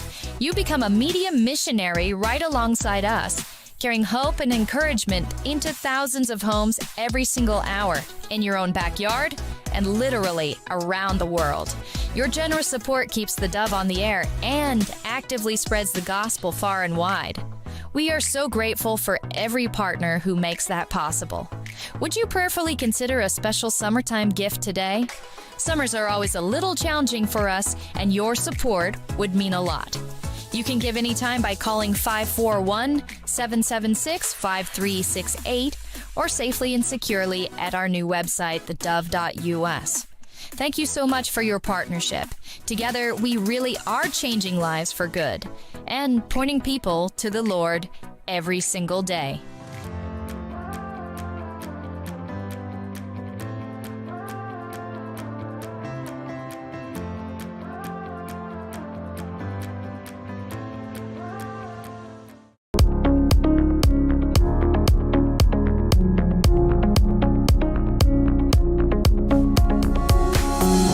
Welcome back. Delighted to have with us today David Hodges. He's a journalist, host of his podcast, The Common Sense Show, former college basketball coach, teacher, psychology professor, and mental health practitioner.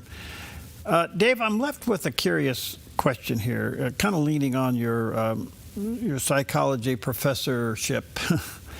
What would be in the psychic of a Taylor Robertson to go along with this and stick with it? I don't know how much he's going along with it. I suspect he's getting the advice, be quiet. Don't incriminate yourself by talking. The surrender is bizarre. I've heard 3 different versions of the surrender now from the authorities. I can't answer that question. He has shown some visible signs of emotion at times, according to the court reporters, because I can't see because you see the back of his head.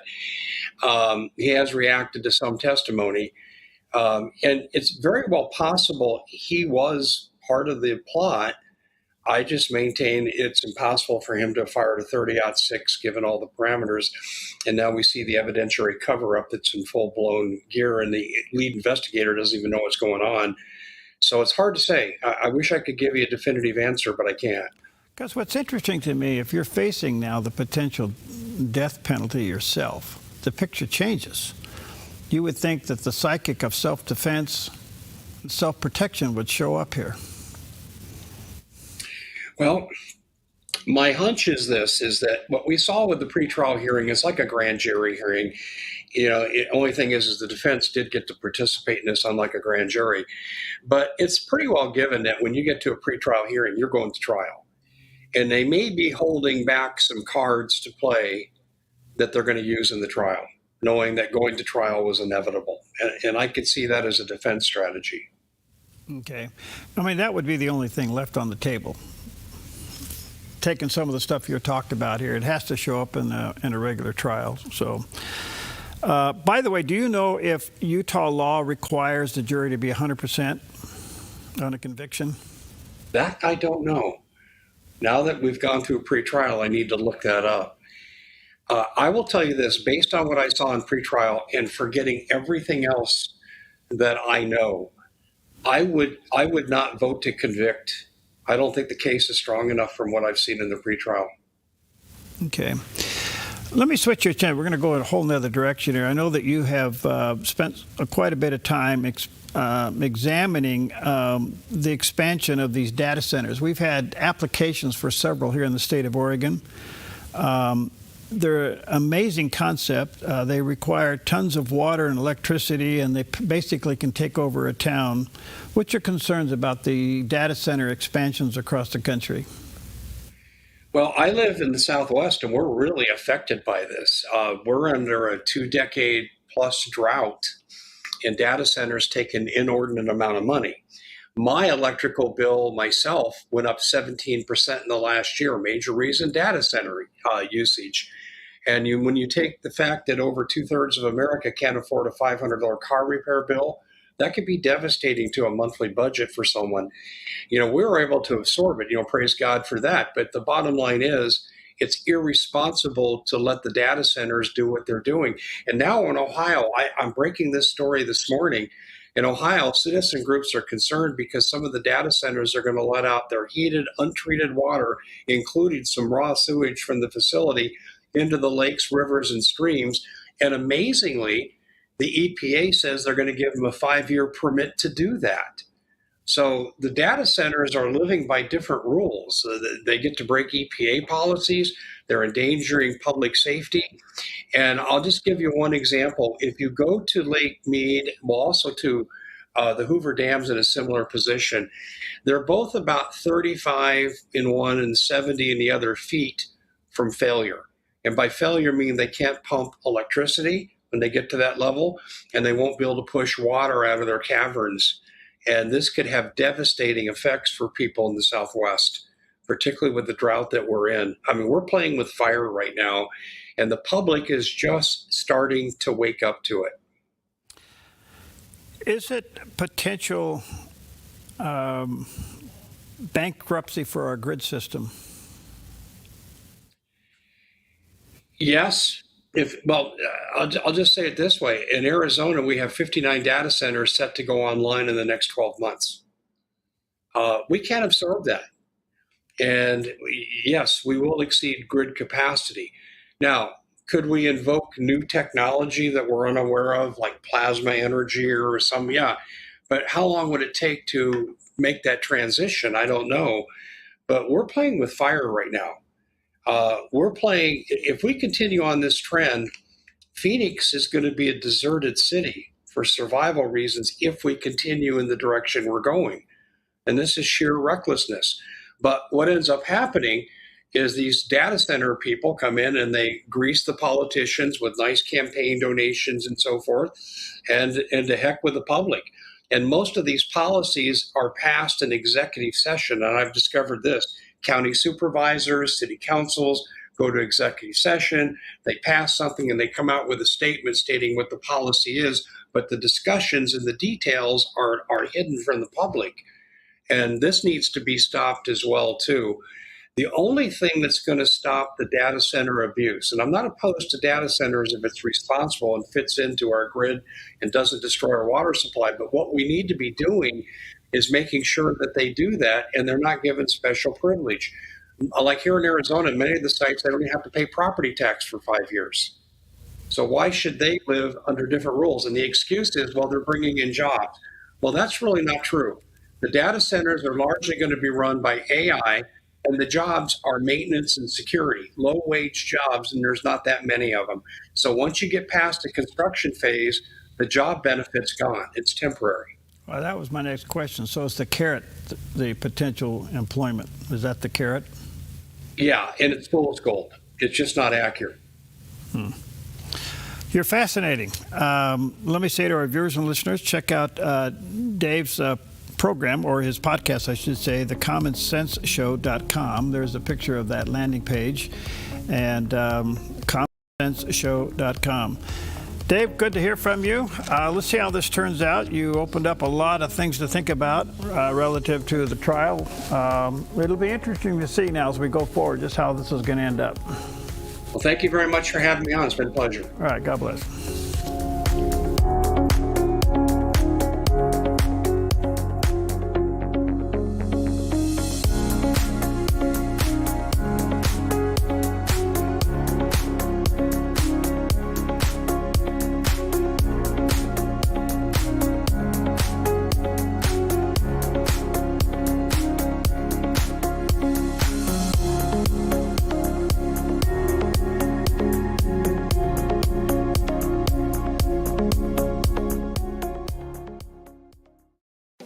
Since 1934, Grange Co-op has been more than just a store. We've been a cornerstone of our community, owned by people like you. We proudly offer top-quality farm and ranch supplies, including our own Rogue feed, as well as workwear, Western apparel, garden essentials, and pet care products. By signing up as a Grange Rewards customer, you not only enjoy